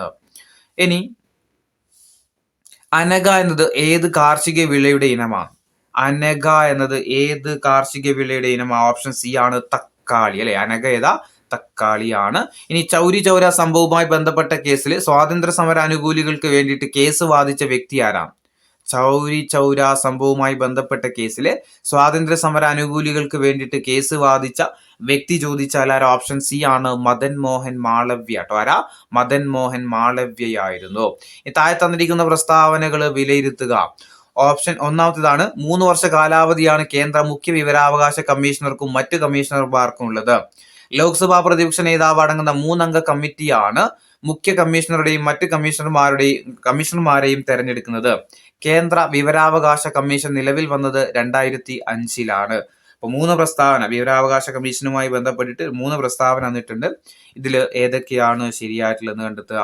ഒന്നെന്താ പറഞ്ഞ 3 വർഷ കാലാവധിയാണ് കേന്ദ്ര മുഖ്യ വിവരാവകാശ കമ്മീഷണർക്കും മറ്റ് കമ്മീഷണർമാർക്കും. അപ്പൊ അതെന്താണ്? ശരിയാണ്. 3 വർഷത്തിൽ കൂടുതൽ എന്ത് ചെയ്യുന്നില്ല? പറയുന്നില്ല. ഏജും എടുത്തു പറയുന്നൊന്നുമില്ല. അപ്പൊ 3 വർഷ കാലാവധിയാണ് കേന്ദ്ര മുഖ്യ വിവരാവകാശ കമ്മീഷണർക്ക് എന്ന് പറഞ്ഞാൽ എന്താ? ശരിയാണ്. അതുപോലെ മറ്റംഗങ്ങൾക്കും ഏത് തന്നെയാ? 3 വർഷ കാലാവധി തന്നെയാ കേട്ടോ. ഇനി ലോക്സഭാ പ്രതിപക്ഷ നേതാവ് അടങ്ങുന്ന 3 അംഗ കമ്മിറ്റിയാണ് മുഖ്യ കമ്മീഷണറുടെയും മറ്റ് കമ്മീഷണർമാരെയും തെരഞ്ഞെടുക്കുന്നത്. ശരിയാണ്. ലോക്സഭാ പ്രതിപക്ഷ നേതാവ് അടങ്ങുന്ന 3 അംഗ കമ്മിറ്റി തന്നെയാണ് എന്ത് ചെയ്യുന്നത്? കമ്മീഷണർമാരെയും അതുപോലെ മുഖ്യ കമ്മീഷണറെയും തെരഞ്ഞെടുക്കുന്നത്. ഇനി കേന്ദ്ര വിവരാവകാശ കമ്മീഷൻ നിലവിൽ വന്ന വർഷം നമുക്കറിയാം 2005-ലാണ്. 3 പ്രസ്താവനകൾ എന്താണ്? ശരിയാണ്. ഇനി താഴെ പറയുന്ന പ്രസ്താവനകൾ വിലയിരുത്തുക. ദേശീയ ഉപഭോക്തൃ അവകാശ ദിനമായിട്ട് ആചരിക്കുന്നത് ഡിസംബർ 4-നാണ്. ഉപഭോക്തൃ സംരക്ഷണവുമായി ബന്ധപ്പെട്ട പുതിയ നിയമം നിലവിൽ വന്നത് 2020 ജൂലൈ 20 ആണ്. അന്താരാഷ്ട്ര ഉപഭോക്തൃ അവകാശ ദിനം മാർച്ച് 15-ആണ്. അപ്പൊ 3 പ്രസ്താവന ഇതിൽ ഏതൊക്കെയാണ് ശരിയായിട്ടുള്ള പ്രസ്താവന എന്ന് കണ്ടെത്തുക. ഏതൊക്കെയാ ഇതിൽ ശരിയായിട്ടുള്ളത്? ദേശീയ ഉപഭോക്തൃ അവകാശ ദിനം ഡിസംബർ 4 ശരിയാണോ? തെറ്റാണ്. എന്ന ദേശീയ ഉപഭോക്തൃ അവകാശ ദിനമായിട്ട് ആചരിക്കുന്നത് ഡിസംബർ 4 ഡിസംബർ 24 കേട്ടോ. ഡിസംബർ 24-നാണ് ദേശീയ ഉപഭോക്തൃ അവകാശ ദിനമായിട്ട് ആചരിക്കുന്നത്. ഇനി ഉപഭോക്തൃ സംരക്ഷണവുമായി ബന്ധപ്പെട്ട് പുതിയ നിയമം നിലവിൽ വന്നത് 2020 ജൂലൈ 20-നാണ്. ശരിയാണ്. 2020 ജൂലൈ 20-നാണ്. അന്താരാഷ്ട്ര ഉപഭോക്തൃ അവകാശ ദിനമായിട്ട് ആചരിക്കുന്നത് മാർച്ച് 15-നാണ്. അപ്പോൾ ദേശീയ ഉപഭോക്തൃ അവകാശ ദിനം ഡിസംബർ 24, അന്താരാഷ്ട്ര ഉപഭോക്തൃ അവകാശ ദിനം മാർച്ച് 15. ഉപഭോക്തൃ സംരക്ഷണവുമായി ബന്ധപ്പെട്ട് ഇന്ത്യയിൽ ഏറ്റവും അവസാനമായിട്ട് അല്ലെങ്കിൽ ഏറ്റവും പുതിയ നിയമം നിലവിൽ വന്നത് എന്താണെന്ന് ചോദിച്ചാൽ 2020 ജൂലൈ 20-നാണ്. ഇനി ഫ്രഞ്ച് വിപ്ലവവുമായി ബന്ധപ്പെട്ട് തന്നിരിക്കുന്ന പ്രസ്താവനകൾ വിലയിരുത്തുക. ഒന്ന്, ഏകാധിപത്യ ഭരണത്തിനും ഫ്യൂഡൽ വ്യവസ്ഥക്കും എതിരെ ഫ്രാൻസിൽ നടന്ന വിപ്ലവമാണ് ഫ്രഞ്ച് വിപ്ലവം. ഫ്രഞ്ച് വിപ്ലവം നടന്നത് 1987-ലാണ്. ഫ്രഞ്ച് വിപ്ലവത്തിന്റെ 100-ാം വാർഷികത്തോടനുബന്ധിച്ച് പാരീസിലെ നദീതീരത്ത് പടുത്തുയർത്ത സ്മാരകമാണ് ഈഫൽ ടവർ. അപ്പോൾ 3 പ്രസ്താവന ഇതിൽ ഫ്രഞ്ച് വിപ്ലവവുമായി ബന്ധപ്പെട്ട് ഏതൊക്കെയാണ് ശരിയായിട്ടുള്ളത് കണ്ടെത്തുക. എന്താ ഒന്നാമത്തത്? ഏകാധിപത്യ ഭരണത്തിനും ഫ്യൂഡൽ വ്യവസ്ഥക്കും എതിരെ ഫ്രാൻസിൽ നടന്ന വിപ്ലവമാണ് ഏത്? ഫ്രഞ്ച് വിപ്ലവം. ഫ്രഞ്ച് വിപ്ലവം നടന്നത് 1987 ശരിയാണോ? തെറ്റാണ്. 1987 ഫ്രഞ്ച് വിപ്ലവം നടന്നത്? 1789 അല്ലെ? 789 1789 ഫ്രഞ്ച് വിപ്ലവം നടന്നത്. ഫ്രഞ്ച് വിപ്ലവത്തിന്റെ 100-ാം വാർഷികത്തോടനുബന്ധിച്ച് പാരീസിലെ നദീതീരത്ത് പടുത്തുയർത്തിയ സ്മാരകമാണ് ഇത്? Eiffel tower. അപ്പോൾ എയും സിയുമാണ് ഇതിൽ ശരി, ബി തെറ്റാണ്. വർഷം 1789. ഇനി കേരളത്തിലെ നെൽവയൽ തണ്ണീർത്തട സംരക്ഷണ നിയമം 2008 പ്രകാരം തണ്ണീർത്തടം എന്ന നിർവചനത്തിൽ ഉൾപ്പെടുന്നത് ഏതൊക്കെയാണ്? കേരള നെൽവയൽ തണ്ണീർത്തട സംരക്ഷണ നിയമം 2008 പ്രകാരം തണ്ണീർത്തടം എന്ന നിർവചനത്തിൽ ഉൾപ്പെടുന്നത് ഏതൊക്കെയാണ്? ഏതൊക്കെയാ? തടാകങ്ങളുണ്ട്, നെൽവയലുകളുണ്ട്, നദികളുണ്ട്, ചതുപ്പ് പ്രദേശങ്ങളുണ്ട്. ഇതിൽ ഏതൊക്കെയാണ് നെൽവയൽ തണ്ണീർത്തട സംരക്ഷണ നിയമപ്രകാരം തണ്ണീർത്തടം എന്ന നിർവചനത്തിൽ ഉൾപ്പെടുന്നത്? ഏതൊക്കെയാ? 1 തടാകങ്ങൾ ശരിയാണ്, നെൽവയലുകൾ ശരിയാണ്, നദികൾ ശരിയാണ്, ചതുപ്പ് പ്രദേശങ്ങളും ശരിയാണ്. 4 എന്താണ്? തണ്ണീർത്തടം എന്നത് നിർവചനത്തിൽ ഉൾപ്പെടുന്നതാണ്. ഏതൊക്കെ? തടാകങ്ങള്, നെൽവയലുകള്, നദികള്, ചതുപ്പ് പ്രദേശങ്ങൾ. ഇനി വ്യാജ ഇമെയിൽ അഡ്രസ് ഉപയോഗിച്ചുകൊണ്ട് വ്യക്തികളെ തെറ്റിദ്ധരിപ്പിച്ച് വിവരങ്ങൾ ചോർത്തുന്ന പ്രവൃത്തി ഏത് പേരിൽ അറിയപ്പെടുന്നത്? വ്യാജ ഇമെയിൽ അഡ്രസ് ഉപയോഗിച്ചുകൊണ്ട് വ്യക്തികളെ തെറ്റിദ്ധരിപ്പിക്കുന്ന വിവരങ്ങൾ ചോർത്തുന്ന പ്രവൃത്തി ഏത് പേരിൽ അറിയപ്പെടുന്നത്? ഇമെയിൽ സ്പൂഫിംഗ് എന്നാണ്. ഓപ്ഷൻ സി ആണ്, ഇമെയിൽ സ്പൂഫിംഗ് എന്നാണ്. ഇനി ബാങ്കുകളുടെ കമ്പ്യൂട്ടറുകളിൽ നടത്തുന്ന സാമ്പത്തിക തട്ടിപ്പിനെ പറയുന്ന പേരെന്താ? ബാങ്കുകളുടെ കമ്പ്യൂട്ടറുകളിൽ നടത്തുന്ന സാമ്പത്തിക തട്ടിപ്പിനെ പറയുന്ന പേര് എന്താ? Salami attack. ഓപ്ഷൻ എ ആണ്, സലാമി അറ്റാക്ക്. ഇനി ഗൂഗിൾ പ്ലേ സ്റ്റോർ വഴി സ്മാർട്ട് ഫോണുകളെ ബാധിക്കുന്ന പുതിയ തരം മാൽവെയർ ഏതാണ്? ഗൂഗിൾ പ്ലേ സ്റ്റോർ വഴി സ്മാർട്ട് ഫോണുകളെ ബാധിക്കുന്ന പുതിയ മാൽവെയർ ചോദിച്ചാൽ ഏതാ? സ്കിന്നർ ആട്ടോ. ഏതാ? ഓപ്ഷൻ ബി ആണ്, സ്കിന്നർ ആണ്. ഇനി കുറച്ച് ഇംഗ്ലീഷ് ആണ്, ഇത് മിക്സഡ് ആയി പോയതാട്ടോ. ദ വേർഡ് എലിമിനേറ്റ് എന്ന് പറയുന്നത് എന്താ? എന്ത് വേർഡാണ്? കൺജക്ഷൻ ആണോ, ജെറണ്ട് ആണോ, വേർബ് ആണോ, നൗൺ ആണോ? എലിമിനേറ്റ് എന്ന് പറഞ്ഞാൽ എന്താ? എലിമിനേറ്റ് എന്ന് പറഞ്ഞാൽ അതൊരു വേർബ് ആട്ടോ. ഓപ്ഷൻ സി ആണ്, എ വേർബ് ആണ് എലിമിനേറ്റ് എന്ന് പറയുന്നത്. ഇനി 34-ാമത്തെ ചോദ്യം, തന്നിരിക്കുന്നതിലെ കറക്റ്റ് പ്ലൂറൽ ഫോം ഏതാണ്? ഓപ്ഷൻ എ ആട്ടോ. ഓപ്ഷൻ എ ആണ്. ഒരു ഇ കൂടി തരണം. ഫോർമുല എന്ന് പറയുന്ന പോലെ അവസാനത്തിൽ ഒരു ഇ കൂടി ഉണ്ട്. അങ്ങനെയാണെങ്കിൽ എന്താ ഉള്ളത്? പ്ലൂറൽ ഫോം ആവുള്ളൂ. ഇനി വേർഡ് പോറസ് എന്ന് പറഞ്ഞാൽ എന്താണ്? പ്രോനൗൺ ആണോ, അഡ്ജക്റ്റീവ് ആണോ, പ്രിപ്പോസിഷൻ ആണോ, അല്ലെങ്കിൽ അഡ്വേർബ് ആണോ? പോറസ് എന്താ? അഡ്ജക്റ്റീവ് ആട്ടോ. അഡ്ജക്റ്റീവ് ആണ്. ഓപ്ഷൻ ബി ആണ്, ആൻ അഡ്ജക്റ്റീവ്. ഇനി 36-ാമത്തെ ചോദ്യം, to which of these is a question tag? Isn't എന്താ വരിക? ഇറ്റ് ഈസ് വാം കേട്ടോ. It is warm. തന്നിരിക്കുന്നതിൽ ഏതാ? It is warm. Option A ആണ്, it is warm. Isn't it വരണമെങ്കിൽ ഇറ്റ് ഈസ് വാം. ഇനി the word he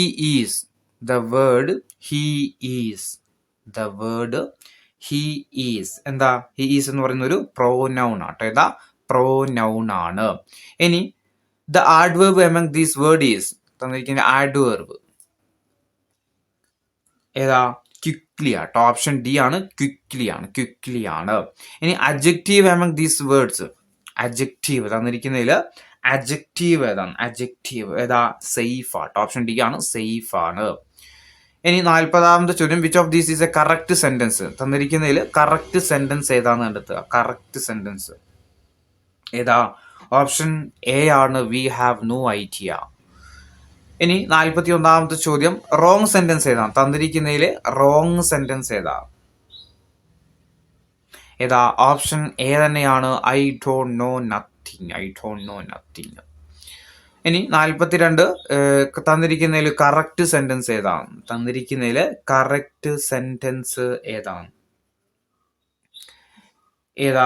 option A ആണ്, they are as tall as their wives are. Option A ആണ് correct sentence, they are as tall as their wives are.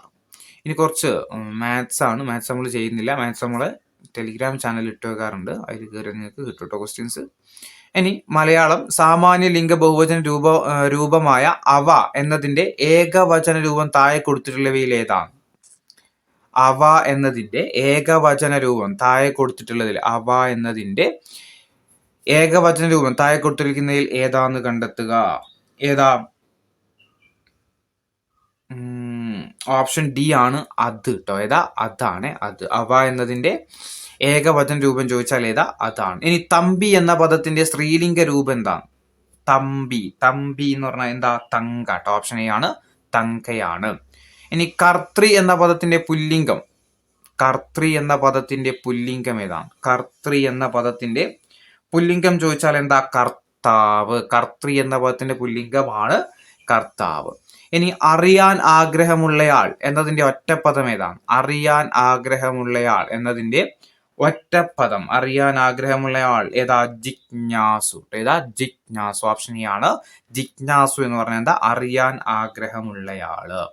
ഇനി തുളസീദാസ രാമായണം മലയാളത്തിലേക്ക് പരിഭാഷപ്പെടുത്തിയതാരാ? തുളസീദാസ രാമായണം മലയാളത്തിലേക്ക് പരിഭാഷപ്പെടുത്തിയത് ആരായിരുന്നു? Option A ആണ് വെണ്ണിക്കുളം ഗോപാലക്കുറുപ്പ് കേട്ടോ. വെണ്ണിക്കുളം ഗോപാലക്കുറുപ്പ്. ഇനി ഒരു സ്ഥാനത്തെത്തിക്കുക എന്ന അർത്ഥത്തിൽ ഉപയോഗിക്കുന്ന ശൈലി ഏതാണ്? ഒരു സ്ഥാനത്തെത്തിക്കുക എന്ന അർത്ഥത്തിൽ ഉപയോഗിക്കുന്ന ശൈലി ചോദിച്ചാൽ ഏതാ? കടവടുപ്പിക്കുക എന്നുള്ളത് കേട്ടോ. ഓപ്ഷൻ ഡി ആണ് കടവടുപ്പിക്കുക. ഒരു സ്ഥാനത്തെത്തിക്കുക എന്ന അർത്ഥത്തിൽ ഉപയോഗിക്കുന്ന ശൈലി ചോദിച്ചാൽ ഏതാ? കടവടുപ്പിക്കുക. ഇനി പ്രാചി എന്ന വാക്കിന്റെ വിപരീതമായിട്ട് വരുന്ന പദം ഏതാണ്? പ്രാചി. പ്രാചി എന്ന വാക്കിന്റെ വിപരീതമായിട്ട് വരുന്ന പദം ഏതാ?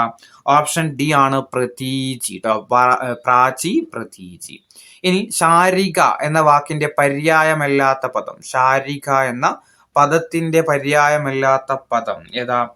ചകോരമാണ്. ഓപ്ഷൻ എ ആണ് ചകോരം. ശാരിക എന്ന വാക്കിന്റെ പര്യായമല്ലാത്തത്. അപ്പൊ ശാരിക എന്ന വാക്കിന്റെ പര്യായ പദങ്ങളാണ് കീരം, കിളി, ശുകം. കിളി, ശുകം. ഇനി 57ാമത്തെ ചോദ്യം, വീട് അധികം പണി. ഇത് ചേർത്ത് എഴുതിയാൽ എങ്ങനെയാണ്? വീട് അധികം പണി. വീട് അധികം പണി ചേർത്ത് എഴുതിയാൽ ഏതാ? വീടുപണി. ഓപ്ഷൻ ബി ആണ് വീടുപണിയാണ്. 58ാമത്തെ ചോദ്യം, കേമൻ എങ്ങനെയാ പിരിച്ചെഴുതാം? കേമൻ എന്നത് എങ്ങനെയാ പിരിച്ചെഴുതുന്നത്? കേമൻ എന്നത് കേമം അധികം അന്ന് കേട്ടോ. ഓപ്ഷൻ എ ആണ് കേമം അധികം അന്ന്. കേമം അധികം അന്നാണ് കേമൻ. ഇനി 59ാമത്തെ ചോദ്യം, കേരളത്തിലെ ഹയർ സെക്കൻഡറി ഹൈസ്കൂൾ സംവിധാനങ്ങളുടെ ഏകീകരണം ശുപാർശ ചെയ്ത കമ്മിറ്റി ഏതാണ്? കേരളത്തിലെ ഹയർ സെക്കൻഡറി ഹൈസ്കൂൾ എന്നീ സംവിധാനങ്ങളുടെ ഏകീകരണം ശുപാർശ ചെയ്ത കമ്മിറ്റിയാണ് ഇത്? Khader committee. Option D Khader കമ്മിറ്റിയാണ്. താഴെ തന്നിരിക്കുന്ന പ്രസ്താവനയിൽ ഇന്ത്യൻ ഭരണഘടനയുമായി ബന്ധപ്പെട്ടിട്ട് ശരിയായ പ്രസ്താവനകൾ ഏതൊക്കെയാണെന്ന് കണ്ടെത്തുക. ഇന്ത്യൻ ഭരണഘടനയുമായി ബന്ധപ്പെട്ടിട്ട് ശരിയായിട്ടുള്ള പ്രസ്താവന ഏതാന്ന് കണ്ടെത്തുക. ഇന്ത്യൻ ഭരണഘടന ദൃഢ ഭരണഘടനയാണ്. 2 ഇന്ത്യൻ ഭരണഘടന അയവുള്ള ഭരണഘടനയാണ്. 3 ഇന്ത്യൻ ഭരണഘടന ഭാഗികമായിട്ട് അയവുള്ളതും ഭാഗികമായിട്ട് ദൃഢവുമാണ്. ഭരണഘടനാ ഭേദഗതി ബില്ല് ആദ്യം അവതരിപ്പിക്കേണ്ടത് ലോക്സഭയിലാണ്. അപ്പൊ 4 പ്രസ്താവന വന്നിട്ടുണ്ട്. ഇതിൽ ഇന്ത്യൻ ഭരണഘടനയുമായി ബന്ധപ്പെട്ടിട്ട് ശരിയായിട്ടുള്ള പ്രസ്താവനകൾ ഏതൊക്കെയാന്ന് കണ്ടെത്തുക. ഒന്നെന്താ? ഇന്ത്യൻ ഭരണഘടന ദൃഢ ഭരണഘടനയാണ്. ആണോ? തെറ്റ്. ഇന്ത്യൻ ഭരണഘടന അയവുള്ള ഭരണഘടനയാണെന്ന് പറഞ്ഞാൽ ശരിയാവോ? അതും ശരിയാവില്ല. ഇന്ത്യൻ ഭരണഘടന ഭാഗികമായിട്ട് അയവുള്ളതും ഭാഗികമായിട്ട് ദൃഢവുമാണ്. അതെന്താണ്? ശരിയാണ്. ഒറ്റയടിക്ക് നമുക്ക് എന്ത് ചെയ്യാൻ പറ്റില്ല? ഇന്ത്യൻ ഭരണഘടന വളരെ ദൃഢമാണെന്ന് പറയാൻ പറ്റൂല. ചില കാര്യങ്ങൾ അല്ലെങ്കിൽ ചില നിയമങ്ങൾ നിർമ്മിക്കാൻ ഇന്ത്യൻ ഭരണഘടനക്ക് പെട്ടെന്ന് നിർമ്മിക്കാൻ കഴിയും. ചിലത് നിർമ്മിക്കണമെങ്കിൽ പ്രത്യക്ഷ എന്താ പറയാ ഭൂരിപക്ഷത്തിലൊക്കെ നല്ല വ്യത്യാസങ്ങൾ വരുന്നുണ്ട്. അതായത് കേന്ദ്ര ഗവൺമെന്റ് ചില നിയമങ്ങൾ നിർമ്മിക്കണമെങ്കിൽ പെട്ടെന്ന് നിർമ്മിക്കാൻ പറ്റുന്നതുമുണ്ട്, പെട്ടെന്ന് നിർമ്മിക്കാൻ പറ്റാത്തതുമുണ്ട്. അതുകൊണ്ടാണ് ഇന്ത്യൻ ഭരണഘടന ഭാഗികമായിട്ട് അയവുള്ളതും ഭാഗികമായിട്ട് ദൃഢവുമാണെന്ന് പറയാൻ കാരണം. 4ാമത്തെ ഭരണഘടനാ ഭേദഗതി ബില്ല് ആദ്യം അവതരിപ്പിക്കേണ്ടത് ലോക്സഭയിലാണോ? ആണോ? അങ്ങനെയൊന്നുമില്ല. ഒരു ബില്ല് എവിടെ അവതരിപ്പിക്കാം? 2 സ്ഥലത്തും എന്ത് ചെയ്യാൻ പറ്റും? നമുക്ക് അവതരിപ്പിക്കാൻ പറ്റും. ലോക്സഭയിലും പറ്റും, രാജ്യസഭയിലും പറ്റും. അപ്പോൾ ഇതിൽ ശരിയായിട്ടുള്ളത് ഏത് മാത്രമേ ഉള്ളൂ? ഇന്ത്യൻ ഭരണഘടന ഭാഗികമായിട്ട് അയവുള്ളതും ഭാഗികമായിട്ട് ദൃഢവുമാണ്. അത് മാത്രമേ ഇതിൽ ശരിയായിട്ടുള്ളൂ. ഇനി 61ാമത്തെ ചോദ്യം, തന്നിരിക്കുന്നവയിൽ നിന്ന് തെറ്റായ ജോഡി ഏതാന്ന് കണ്ടെത്തുക. രചയിതാക്കളും അവരുടെ കൃതികളും കൊടുത്തിട്ടുണ്ട്. ഇതിൽ ഏതോ ഒന്ന് തെറ്റാണ്. അത് തെറ്റ് ഏതാന്ന് കണ്ടെത്തുക. ആങ് സാൻ സൂചി ഭയത്തിൽ നിന്നുള്ള മോചനം. 2 നെൽസൺ മണ്ടേല സ്വാതന്ത്ര്യത്തിലേക്കുള്ള ദീർഘയാത്ര, ലോങ് വാക്ക് ടു ഫ്രീഡം. ഇനി ഒബ്രെ മെനോൻ ഞാനും നാഥുറാം സംസാരിക്കുന്നു. സൽമാൻ റുഷ്ദി സാത്താന്റെ വചനങ്ങൾ. ഇതിൽ ഏതോ ഒന്ന് തെറ്റാണ്. അത് ഏതാന്ന് കണ്ടെത്തുക. ആങ് സാൻ സൂചിയുടെ പുസ്തകമാണ് ഏത്? ഭയത്തിൽ നിന്നുള്ള മോചനം. അതുപോലെ സ്വാതന്ത്ര്യത്തിലേക്കുള്ള ദീർഘയാത്ര നെൽസൺ മണ്ടേലയാണ്. ഓബ്ര മെയ്നോ നാഥുറാം സംസാരിക്കുന്നു, തെറ്റാണ്. സൽമാൻ റുഷ്ദിയുടെ പുസ്തകമാണ് ഇത്? സാത്താന്റെ വചനങ്ങൾ. അപ്പൊ തെറ്റ് 3 മാത്രമാണ് ഇതിൽ തെറ്റായിട്ടുള്ള പ്രസ്താവന. ഇനി താഴെ തന്നിരിക്കുന്ന പ്രസ്താവനയിൽ നിന്ന് തെറ്റായത് ഏതാന്ന് കണ്ടെത്തുക. തന്നിരിക്കുന്നതിൽ തെറ്റായ പ്രസ്താവന ഏതാന്ന് കണ്ടെത്തുക. കേരള സംസ്ഥാന ദുരന്ത നിവാരണ അതോറിറ്റി 2007 നിലവിൽ വന്നു. 2 ദുരന്ത നിവാരണ അതോറിറ്റിയുടെ ചെയർമാൻ മുഖ്യമന്ത്രിയാണ്. ദുരന്ത നിവാരണ അതോറിറ്റി നിലവിൽ വന്ന സമയത്ത് മുഖ്യമന്ത്രി ശ്രീ ഉമ്മൻചാണ്ടി ആയിരുന്നു. ദുരന്ത നിവാരണ അതോറിറ്റിയുടെ വൈസ് ചെയർമാൻ സംസ്ഥാനത്തെ റവന്യൂ മന്ത്രിയാണ്. ഇതിൽ ഒരു പ്രസ്താവന തെറ്റാണ്, അത് ഏതാന്ന് കണ്ടെത്തുക. ഒരു പ്രസ്താവന എന്താണ്? തെറ്റാണ്, അത് ഏതാന്ന് കണ്ടെത്തുക. ഒന്നാമത്തെ എന്താ? കേരള സംസ്ഥാന ദുരന്ത നിവാരണ അതോറിറ്റി നിലവിൽ വന്നത് 2007. ശരിയാ. ദുരന്ത നിവാരണ അതോറിറ്റിയുടെ ചെയർമാൻ ആര് തന്നെയാ? മുഖ്യമന്ത്രിയാ. ദുരന്ത നിവാരണ അതോറിറ്റി നിലവിൽ വരുന്ന സമയത്ത്, അതായത് 2007 മുഖ്യമന്ത്രി ഉമ്മൻചാണ്ടിയാ. തെറ്റാ. ആരാ? VS അച്യുതാനന്ദൻ കേട്ടോ. 2007 കേരളത്തിന്റെ മുഖ്യമന്ത്രി ആരായിരുന്നു? VS അച്യുതാനന്ദനായിരുന്നു. ദുരന്ത നിവാരണ അതോറിറ്റിയുടെ വൈസ് ചെയർമാൻ ആരായിരുന്നു? സംസ്ഥാന റവന്യൂ മന്ത്രി ആയിരിക്കും. അപ്പൊ ഇതിൽ തെറ്റായിട്ടുള്ളത് ഏത് മാത്രമേ ഉള്ളൂ? സംസ്ഥാന ദുരന്ത നിവാരണ അതോറിറ്റി നിലവിൽ വരുന്ന സമയത്ത് മുഖ്യമന്ത്രി ഉമ്മൻചാണ്ടി എന്നുള്ളത് തെറ്റാണ്. ആരായിരുന്നു? അത് VS അച്യുതാനന്ദനാണ്. ഇനി കേരള വനിതാ കമ്മീഷനുമായി ബന്ധപ്പെട്ടിട്ട് ശരിയായ പ്രസ്താവനകൾ ഏതൊക്കെയാണെന്ന് കണ്ടെത്തുക. വനിതാ കമ്മീഷൻ, കേരള വനിതാ കമ്മീഷനുമായി ബന്ധപ്പെട്ടിട്ട് ശരിയായ പ്രസ്താവനകൾ ഏതൊക്കെയാണ്? 1. 1996 AK ആന്റണി മുഖ്യമന്ത്രി ആയിരിക്കുന്ന സമയത്ത് ആദ്യത്തെ കമ്മീഷൻ രൂപീകരിച്ചു. ആദ്യത്തെ അധ്യക്ഷ സുഗതകുമാരിയായിരുന്നു. ഇപ്പോഴത്തെ അധ്യക്ഷ ശ്രീമതി P സതീദേവിയാണ്. ജസ്റ്റിസ് D ശ്രീദേവി കേരള വനിതാ കമ്മീഷന്റെ അധ്യക്ഷ സ്ഥാനം 2 തവണ വഹിച്ചിട്ടുണ്ട്. അപ്പൊ 4 പ്രസ്താവന വനിതാ കമ്മീഷനുമായി ബന്ധപ്പെട്ടിട്ട് ഇതിൽ ഏതൊക്കെയാണ് ശരിയായിട്ടുള്ളതെന്ന് കണ്ടെത്തുക. ഓക്കെ, ഒന്നാമത്തെ എന്താ? 1996 AK ആന്റണി മുഖ്യമന്ത്രി ആയിരിക്കുന്ന സമയത്ത് എന്ത് ചെയ്തു? ആദ്യത്തെ കമ്മീഷൻ രൂപീകരിച്ചു. ശരിയാണ്. ആദ്യത്തെ കമ്മീഷന്റെ അധ്യക്ഷൻ ആര് തന്നെയാ? സുഗതകുമാരിയാണ്. ഇപ്പോഴത്തെ അധ്യക്ഷ ആരാ? P സതീദേവിയാണ്. ജസ്റ്റിസ് D ശ്രീദേവി കേരള വനിതാ കമ്മീഷൻ അധ്യക്ഷ സ്ഥാനം എന്ത് ചെയ്തിട്ടുണ്ട്? 2 തവണ വഹിച്ചിട്ടുണ്ട്. അപ്പൊ 4 പ്രസ്താവനകളും ശരിയാണ്. പഠിക്കാം. താഴെ തന്നിരിക്കുന്നവയിൽ ഇന്ത്യൻ ഭരണഘടനയിലെ ശരിയായ വകുപ്പുകൾ ഏതൊക്കെയാണെന്ന് കണ്ടെത്തുക. ആർട്ടിക്കിൾ 387 ഭരണഘടനാ ഭേദഗതി. വകുപ്പ് 312 രാജ്യസഭയുടെ പ്രത്യേക അധികാരം. വകുപ്പ് 301 സ്വത്തവകാശം, നിയമപരമായ അവകാശം. വകുപ്പ് 309 പാർലമെന്റിന്റെ സംയുക്ത സമ്മേളനം. ഇതിൽ ഏതൊക്കെയാണ് ശരിയായിട്ടുള്ളതെന്ന് മാത്രം കണ്ടെത്തിയാൽ മതി. ഭരണഘടനാ ഭേദഗതിയെ കുറിച്ച് പറയുന്ന ആർട്ടിക്കിൾ ഏതാ? 387 ആണോ ഭരണഘടനാ ഭേദഗതിയെ കുറിച്ച് പറയുന്നത്? അല്ല, തെറ്റാണ്. 368 കേട്ടോ. ആർട്ടിക്കിൾ 368 ആണ് എന്ത് ചെയ്യുന്നത്? ഭരണഘടനാ ഭേദഗതിയെ കുറിച്ച് പറയുന്ന ആർട്ടിക്കിൾ എന്ന് ചോദിച്ചാൽ 368 ആണ്.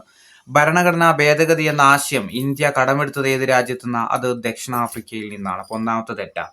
2. രാജ്യസഭയുടെ പ്രത്യേക അധികാരത്തെ കുറിച്ച് പറയുന്നു ആർട്ടിക്കിൾ 312. അത് ശരിയാണ്. അഖിലേന്ത്യാ സർവീസിനെ കുറിച്ച് പറയുന്ന ആർട്ടിക്കിൾ ഏതാന്ന് ചോദിച്ചാലും ഏത് തന്നെയാ? ആർട്ടിക്കിൾ 312 തന്നെയാണ്. അപ്പോൾ അതായത് അഖിലേന്ത്യാ സർവീസ് രൂപീകരിക്കുന്നതിൽ കുറച്ചുകൂടി അധികാരം ആർക്കാന്ന് ചോദിച്ചു കഴിഞ്ഞാൽ രാജ്യസഭക്കാണ്. അതുകൊണ്ടാണ് രാജ്യസഭയുടെ പ്രത്യേക അധികാരം ആർട്ടിക്കിൾ 312 എന്ന് കൊടുത്തത്. അഖിലേന്ത്യാ സർവീസിനെ കുറിച്ച് പറയുന്ന ആർട്ടിക്കിൾ ചോദിച്ചാലും ഏത് തന്നെയാണ്? 312 തന്നെയാണ്. സ്വത്തവകാശം, നിയമപരമായ അവകാശം ഏതാ? ആർട്ടിക്കിൾ 300A ആണ്. 301 അല്ല. ആർട്ടിക്കിൾ 300A ആണ് ഏതെന്ന് പറയുന്നത്? സ്വത്തവകാശത്തെ കുറിച്ച് പറയുന്ന ആർട്ടിക്കിൾ. പാർലമെന്റിന്റെ സംയുക്ത സമ്മേളനത്തെ കുറിച്ച് പറയുന്ന ആർട്ടിക്കിൾ 108 ആർട്ടിക്കിൾ 108 ആണ് പാർലമെന്റിന്റെ സംയുക്ത സമ്മേളനത്തെ കുറിച്ച് പറയുന്നത്. അപ്പൊ ഇതില് ശരിയായിട്ടുള്ളത് ഏത് മാത്രമേ ഉള്ളൂ? വകുപ്പ് 312 രാജ്യസഭയുടെ പ്രത്യേക അധികാരം എന്നുള്ളത് മാത്രമേ ഉള്ളൂ. അപ്പം ഭരണഘടനാ ഭേദഗതി ആർട്ടിക്കിൾ 368, രാജ്യസഭയുടെ പ്രത്യേക അധികാരം അല്ലെങ്കിൽ അഖിലേന്ത്യാ സർവീസിനെ കുറിച്ചൊക്കെ പറയുന്നത് ആർട്ടിക്കിൾ 312, സ്വത്തവകാശത്തെ കുറിച്ച് പറയുന്ന ആർട്ടിക്കിൾ 300A, പാർലമെന്റിന്റെ സംയുക്ത സമ്മേളനമാണെങ്കിൽ അത് 108 ആണ്. ഇനി കേരള സംസ്ഥാന വികലാംഗ ക്ഷേമ കോർപ്പറേഷനുമായി ബന്ധപ്പെട്ടിട്ട് ശരിയായ പ്രസ്താവന ഏതാണെന്ന് കണ്ടെത്തുക. കേരള സംസ്ഥാന വികലാംഗ ക്ഷേമ കോർപ്പറേഷനുമായി ബന്ധപ്പെട്ടിട്ട് ശരിയായിട്ടുള്ള പ്രസ്താവന ഏതാണെന്ന് കണ്ടെത്തുക. 1973 സ്ഥാപിതമായി കേരള ഗവൺമെന്റിന്റെ കീഴിൽ പ്രവർത്തിക്കുന്ന പൊതുമേഖലാ സ്ഥാപനമാണ്. ആസ്ഥാനം തിരുവനന്തപുരം പൂജപ്പുരയാണ്. ശ്രീമതി ജയ ഡാളി MV ആണ് നിലവിലെ ചെയർപേഴ്സൺ. ഇതിൽ 4 പ്രസ്താവനയിൽ ഏതൊക്കെയാ ശരിയായിട്ടുള്ളത്? ഏതൊക്കെയാ ഇതിൽ ശരിയായിട്ടുള്ള പ്രസ്താവനകൾ? അപ്പോൾ കേരള സംസ്ഥാന വികലാംഗ ക്ഷേമ കോർപ്പറേഷൻ സ്ഥാപിതമായത് 1973 കേരള ഗവൺമെന്റിന്റെ കീഴിൽ പ്രവർത്തിക്കുന്ന ഒരു പൊതുമേഖലാ സ്ഥാപനമാണ് വികലാംഗ ക്ഷേമ കോർപ്പറേഷൻ എന്ന് പറയുന്നത് ആസ്ഥാനം പൂജപ്പുരയാണ്. നിലവിലെ ചെയർപേഴ്സൺ ആര് തന്നെയാ? ജയ ഡാളി MY ആണ്. അപ്പം 4 പ്രസ്താവനകളും ശരിയാണ്. ഇത് മാത്സ് ആണ്. ഇനി പ്രകൃതി സംരക്ഷണവുമായി ബന്ധപ്പെട്ട് ജൂലൈ 26 പ്രാധാന്യം എന്താണ്? പ്രകൃതി സംരക്ഷണവുമായി ബന്ധപ്പെട്ടുകൊണ്ട് ജൂലൈ 26 പ്രാധാന്യം എന്താണ്? എന്താ? കണ്ടൽ ദിനമായിട്ട് ആചരിക്കുന്നുണ്ട്. ഓപ്ഷൻ ഡി ആണ്. കണ്ടൽ ദിനമായിട്ട് ആചരിക്കുന്ന ദിവസമാണ് ഏത്? ജൂലൈ 26. അതുപോലെ കാർഗിൽ വിജയ് ദിവസമായിട്ട് ആചരിക്കുന്നതും ഏത് തന്നെയാണ്? ജൂലൈ 26 ആണ്. ഇനി ദഹനത്തെ സഹായിക്കുന്ന ആമാശയത്തിൽ കാണപ്പെടുന്ന ആസിഡ് ഏതാണ്? ദഹനത്തെ സഹായിക്കുന്ന ആമാശയത്തിൽ കാണപ്പെടുന്ന ആസിഡ് ഏതാ? ഓപ്ഷൻ സി ആണ്. ഹൈഡ്രോക്ലോറിക് ആസിഡ് ആണ്. ഇനി ദക്ഷിണാഫ്രിക്കയിൽ നിന്നും തിരിച്ചെത്തിയ ഗാന്ധിജി 1916 ഇന്ത്യയിൽ ആദ്യമായിട്ട് പങ്കെടുത്ത പൊതുപരിപാടി ഒരു സർവകലാശാലയുടെ ഉദ്ഘാടനമാണ്. ഏതാണ് ആ സർവകലാശാല? ദക്ഷിണാഫ്രിക്കയിൽ നിന്ന് തിരിച്ചെത്തിയ ഗാന്ധിജി 1916 ഇന്ത്യയിൽ ആദ്യമായിട്ട് പങ്കെടുത്ത പൊതുപരിപാടി എന്ന് പറയുന്നത് ഒരു സർവകലാശാലയുടെ ഉദ്ഘാടനമായിരുന്നു. ഏതാണ് ആ സർവകലാശാല? ഏതാ? ഓപ്ഷൻ ഡി ആണ്. ബനാറസ് ഹിന്ദു സർവകലാശാലയുടെ ഉദ്ഘാടനമായിരുന്നു. ഇനി താഴെ തന്നിരിക്കുന്നതിൽ സാന്ദ്രീകരിച്ചാൽ അയിരിൽ നിന്ന് ലോഹത്തെ വേർതിരിക്കാൻ ഉപയോഗിക്കുന്ന മാർഗങ്ങൾ ഏതൊക്കെയാണ്? സാന്ദ്രീകരിച്ച അയിരിൽ നിന്ന് ലോഹത്തെ വേർതിരിക്കാൻ ഉപയോഗിക്കുന്ന മാർഗങ്ങൾ ഏതൊക്കെയാ? ഉരുക്കി വേർതിരിക്കലുണ്ട്, കാൽസിനേഷൻ ഉണ്ട്, ലീച്ചിങ് ഉണ്ട്, റോസ്റ്റിംഗ് ഉണ്ട്. ഇതിൽ ഏതൊക്കെയാ വരുന്നത്? കാൽസിനേഷനും വരും, അതുപോലെ റോസ്റ്റിങ്ങും വരും അല്ലെ? കാൽസിനേഷനും റോസ്റ്റിങ്ങും കേട്ടോ. സാന്ദ്രീകരിച്ച അയിരിൽ നിന്ന് ലോഹത്തെ വേർതിരിക്കാൻ ഉപയോഗിക്കുന്ന മാർഗങ്ങളാണ് കാൽസിനേഷനും അതുപോലെ റോസ്റ്റിങ്ങും. ഇന്ത്യൻ നാഷണൽ കോൺഗ്രസിന്റെ ലക്ഷ്യങ്ങളിൽ പെടാത്തത് തന്നിരിക്കുന്നതിൽ ഇന്ത്യൻ നാഷണൽ കോൺഗ്രസിന്റെ ലക്ഷ്യങ്ങളിൽ പെടാത്തത് ഏതാണ്? ലക്ഷ്യങ്ങളിൽ ഉൾപ്പെടാത്തത് നമുക്ക് വെട്ടിക്കളയാം, ബാക്കിയൊക്കെ എന്ത് ചെയ്യാം? പഠിക്കാം. INCയുടെ ലക്ഷ്യങ്ങൾ ഏതൊക്കെയാന്നുള്ളത്: ജാതിമത പ്രാദേശിക ചിന്തകൾക്ക് അതീതമായിട്ട് ദേശീയ ബോധം വളർത്തുക, ഇന്ത്യക്കാരുടെ പ്രശ്നങ്ങൾ അധികാരികളുടെ ശ്രദ്ധയിൽ ഉൾപ്പെടുത്തുക, ഇന്ത്യയിലെ വിവിധ രാഷ്ട്രീയ പ്രവർത്തകർക്കിടയിൽ സൗഹൃദ ബോധം വളർത്തുക. ഇതൊക്കെ എന്താണ്? INCയുടെ ലക്ഷ്യങ്ങളാണ്. ഇനി മെനിഞ്ചൈറ്റിസ് ഏത് അവയവത്തെ ബാധിക്കുന്ന രോഗമാണ്? മെനിഞ്ചൈറ്റിസ് എന്നത് ഏത് അവയവത്തെ ബാധിക്കുന്ന രോഗമാണ്? തലച്ചോറിനെ ബാധിക്കുന്ന രോഗമാണ് ഏത്? മെനിഞ്ചൈറ്റിസ്.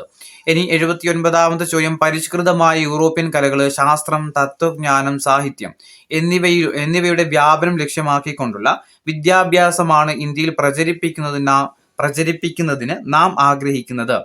ഏത് വിദ്യാഭ്യാസ പരിഷ്കരണ രേഖയിലാണ് ഉൾപ്പെടുത്തിയത് പ്രസ്താവനയായത്? അതായത് പരിഷ്കൃതമായ യൂറോപ്യൻ കലകൾ, ശാസ്ത്രം, തത്വജ്ഞാനം, സാഹിത്യം എന്നിവയുടെ വ്യാപനം ലക്ഷ്യമാക്കിക്കൊണ്ടുള്ള വിദ്യാഭ്യാസമാണ് ഇന്ത്യയിൽ പ്രചരിപ്പിക്കുന്നതിന് നാം ആഗ്രഹിക്കുന്നത്. ഇത് ഏത് വിദ്യാഭ്യാസ പരിഷ്കരണ രേഖയിൽ ഉൾപ്പെടുത്തിയിട്ടുള്ള പ്രസ്താവനയാണ്? ഏതാ? 1854 വുഡ്സ് ഡെസ്പാച്ചിലാണ് ഇങ്ങനെ പറഞ്ഞു കേട്ടോ. 1854 വുഡ്സ് ഡെസ്പാച്ചിലാണ്. ഇനി ജേക്കബ്സൺ ഓർഗൻ ഏതുമായി ബന്ധപ്പെട്ടതാണ്? ജേക്കബ്സൺ ഓർഗൻ എന്നത് ഏതുമായിട്ട് ബന്ധപ്പെട്ടതാ? ഗന്ധവുമായിട്ട് ബന്ധപ്പെട്ടതാണ്. ഇനി 81ാമത്തെ ചോദ്യം: ഉത്തരവാദ ഭരണം നേടാനായിട്ട് രൂപീകരിക്കപ്പെട്ട തിരുവിതാംകൂർ സ്റ്റേറ്റ് കോൺഗ്രസിന്റെ ആദ്യത്തെ പ്രസിഡന്റായിട്ട് തിരഞ്ഞെടുക്കപ്പെട്ടതാരായിരുന്നു? ഉത്തരവാദ ഭരണം നേടാനായിട്ട് രൂപീകരിക്കപ്പെട്ട തിരുവിതാംകൂർ സ്റ്റേറ്റ് കോൺഗ്രസിന്റെ ആദ്യത്തെ പ്രസിഡന്റായിട്ട് തെരഞ്ഞെടുക്കപ്പെട്ടതാരായിരുന്നു? പട്ടം താണുപിള്ള. ഓപ്ഷൻ സി ആണ്. പട്ടം താണുപിള്ളയാണ്. ഇനി ഊർജ പിരമിഡുമായി ബന്ധപ്പെട്ട് തന്നിരിക്കുന്ന പ്രസ്താവനയിൽ നിന്ന് ശരിയായത് ഏതൊക്കെയാണെന്ന് കണ്ടെത്തുക. ഊർജ പിരമിഡുമായി ബന്ധപ്പെട്ടിട്ട് തന്നിരിക്കുന്ന പ്രസ്താവനയിൽ നിന്ന് ശരിയായ പ്രസ്താവനകൾ ഏതൊക്കെയാണ്? ഓക്കെ, 1 ഊർജ പിരമിഡ് നിവർന്ന തരത്തിലുള്ളതോ തലകീഴ ആയതോ ഉള്ളതായിരിക്കും. 2 ഊർജ പിരമിഡ് എപ്പോഴും നിവർന്ന തരത്തിലുള്ളതായിരിക്കും.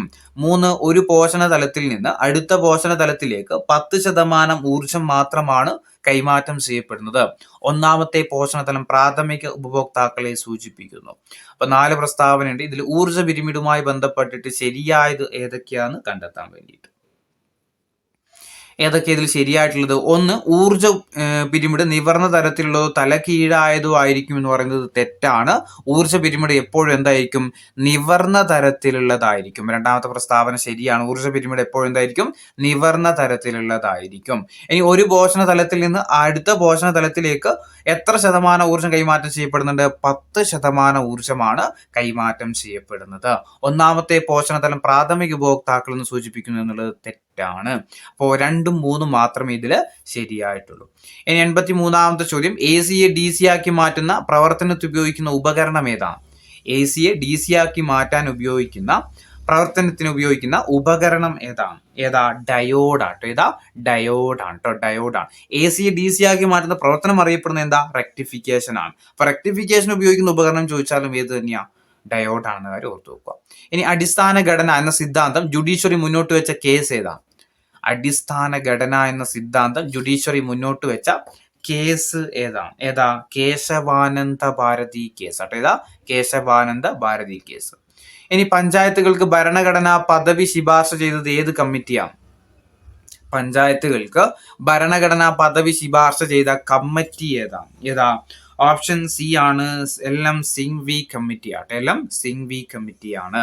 ഇനി അന്തരീക്ഷത്തിൽ ഏറ്റവും കൂടുതൽ കാണപ്പെടുന്ന വാതകം ഏതാണ്? അന്തരീക്ഷത്തിൽ ഏറ്റവും കൂടുതൽ കാണപ്പെടുന്ന വാതകം ചോദിച്ചാൽ ഏതാ? നൈട്രജൻ അല്ലെ. ഓപ്ഷൻ ഡി ആണ്, നൈട്രജൻ ആണ്. ഇനി കൃതിയും കഥാപാത്രങ്ങളും ശരിയായിട്ട് കൊടുത്തിട്ടുള്ളത് ഏതാന്ന് കണ്ടെത്തുക.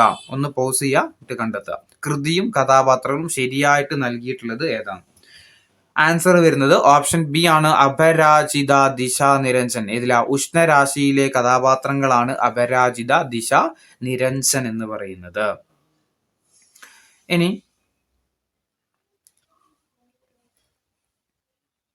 ബാങ്ക് ഉദ്യോഗസ്ഥ എന്ന വ്യാജേന മുതിർന്ന പൗരനെ വിളിച്ച് ബാങ്ക് അക്കൗണ്ട് വിശദാംശങ്ങളും സ്വകാര്യ വിവരങ്ങളും ഫോൺ മുഖേനയും ഇമെയിൽ മുഖേനയും ചോർത്തിയെടുത്തു. ശേഷം മുതിർന്ന പൗരന്റെ അക്കൗണ്ടിൽ നിന്ന് 71,000 രൂപ ഡെബിറ്റ് ചെയ്യപ്പെട്ടു. ഇവിടെ നടന്ന കുറ്റകൃത്യം ഏതാണ്? ബാങ്ക് ഉദ്യോഗസ്ഥ എന്ന വ്യാജേന മുതിർന്ന പൗരനെ വിളിച്ചിട്ട് ബാങ്ക് അക്കൗണ്ട് വിശദാംശങ്ങളും സ്വകാര്യ വിവരങ്ങളും ഫോൺ മുഖേനയും അതുപോലെ ഇമെയിൽ മുഖേനയും ചോർത്തിയെടുത്തതിന് ശേഷം മുതിർന്ന പൗരന്റെ അക്കൗണ്ടിൽ നിന്ന് ഒരു 71,000 രൂപ എമൗണ്ട് നിങ്ങൾ നോക്കണ്ട, ഡെബിറ്റ് ചെയ്യപ്പെട്ടു. ഇവിടെ നടന്ന കുറ്റകൃത്യം ഏതാണെന്ന് കണ്ടെത്താൻ വേണ്ടിയിട്ട് ഓപ്ഷൻ എ ആണ്, തിരിച്ചറിയൽ മോഷണം അഥവാ ഐഡന്റിറ്റി തെഫ്റ്റ് എന്നാണ് അറിയപ്പെടുന്നത്. ഇനി മനുഷ്യ ശരീരത്തിൽ 24 മണിക്കൂർ ദിനതാളക്രമം നിയന്ത്രിക്കുന്ന ഹോർമോൺ ഏതാണ്? മനുഷ്യ ശരീരത്തിലെ 24 മണിക്കൂർ ദിനതാളക്രമം നിയന്ത്രിക്കുന്ന ഹോർമോൺ ചോദിച്ചാൽ മെലാട്ടോണിൻ ആട്ടോ. മെലാട്ടോണിൻ ആണ്. ഇനി അവസാനത്തെ ചോദ്യമാണ്, 90 ക്വസ്റ്റിനെ ഉൾപ്പെടുത്തുന്നുള്ളൂ. ഇതിനകത്ത് ഇന്ത്യൻ നിയമനിർമ്മാണ പ്രക്രിയയുടെ വിവിധ ഘട്ടങ്ങൾ ശരിയായിട്ട് ക്രമപ്പെടുത്തുക. ഇന്ത്യൻ നിയമനിർമ്മാണ പ്രക്രിയയുടെ വിവിധ ഘട്ടങ്ങൾ: 1 ഒന്നാം വായന, 2 റിപ്പോർട്ടിംഗ് ഘട്ടം, 3 രണ്ടാം വായന, 4 കമ്മിറ്റി ഘട്ടം, 3 മൂന്നാം വായന. ഇതിൽ ഏതൊക്കെയാണ് ഇന്ത്യൻ നിയമനിർമ്മാണ പ്രക്രിയ, അതായത് നമ്മൾ ലോക്സഭയിലും രാജ്യസഭയിലും ഒരു നിയമം ഉണ്ടാക്കുന്ന സമയത്ത് ഉണ്ടാകുന്ന വിവിധ ഘട്ടങ്ങൾ ഏതൊക്കെയാണ്? ഇതിൽ ഒന്നാമതായിട്ട് വരേണ്ടത് ആദ്യം നമ്മൾ ഒന്നാം വായന തന്നെ ആദ്യം വരണം അല്ലെ. ഒന്നാം വായന. രണ്ടാമത് വരേണ്ടത് രണ്ടാം വായന. ആദ്യം ഒന്നാം വായന, പിന്നെ രണ്ടാം വായന. ഈ രണ്ടാം വായന കഴിഞ്ഞിട്ട് വരേണ്ടത് കമ്മിറ്റി ഘട്ടം കേട്ടോ. രണ്ടാം വായന കഴിഞ്ഞാൽ കമ്മിറ്റി ഘട്ടമാണ്. അത് കഴിഞ്ഞാൽ റിപ്പോർട്ടിംഗ് ഘട്ടമാണ്. കമ്മിറ്റി ഘട്ടം കഴിഞ്ഞാൽ റിപ്പോർട്ടിംഗ് ഘട്ടം. ഏറ്റവും അവസാനമാണ് മൂന്നാം വായന എന്ന് പറയുന്നത്. ഏറ്റവും ആദ്യം ഒന്നാം വായന, രണ്ടാമതായിട്ട് രണ്ടാം വായന, മൂന്നാമതായിട്ട് കമ്മിറ്റി ഘട്ടം, 4 റിപ്പോർട്ടിംഗ് ഘട്ടം, ഏറ്റവും അവസാനമായിട്ട് മൂന്നാം വായന. മൂന്നാം വായനയോടെ എന്ത് ചെയ്യുന്നുണ്ട്? നിയമമായിട്ട് മാറുകയാണ് ചെയ്യുന്നത്.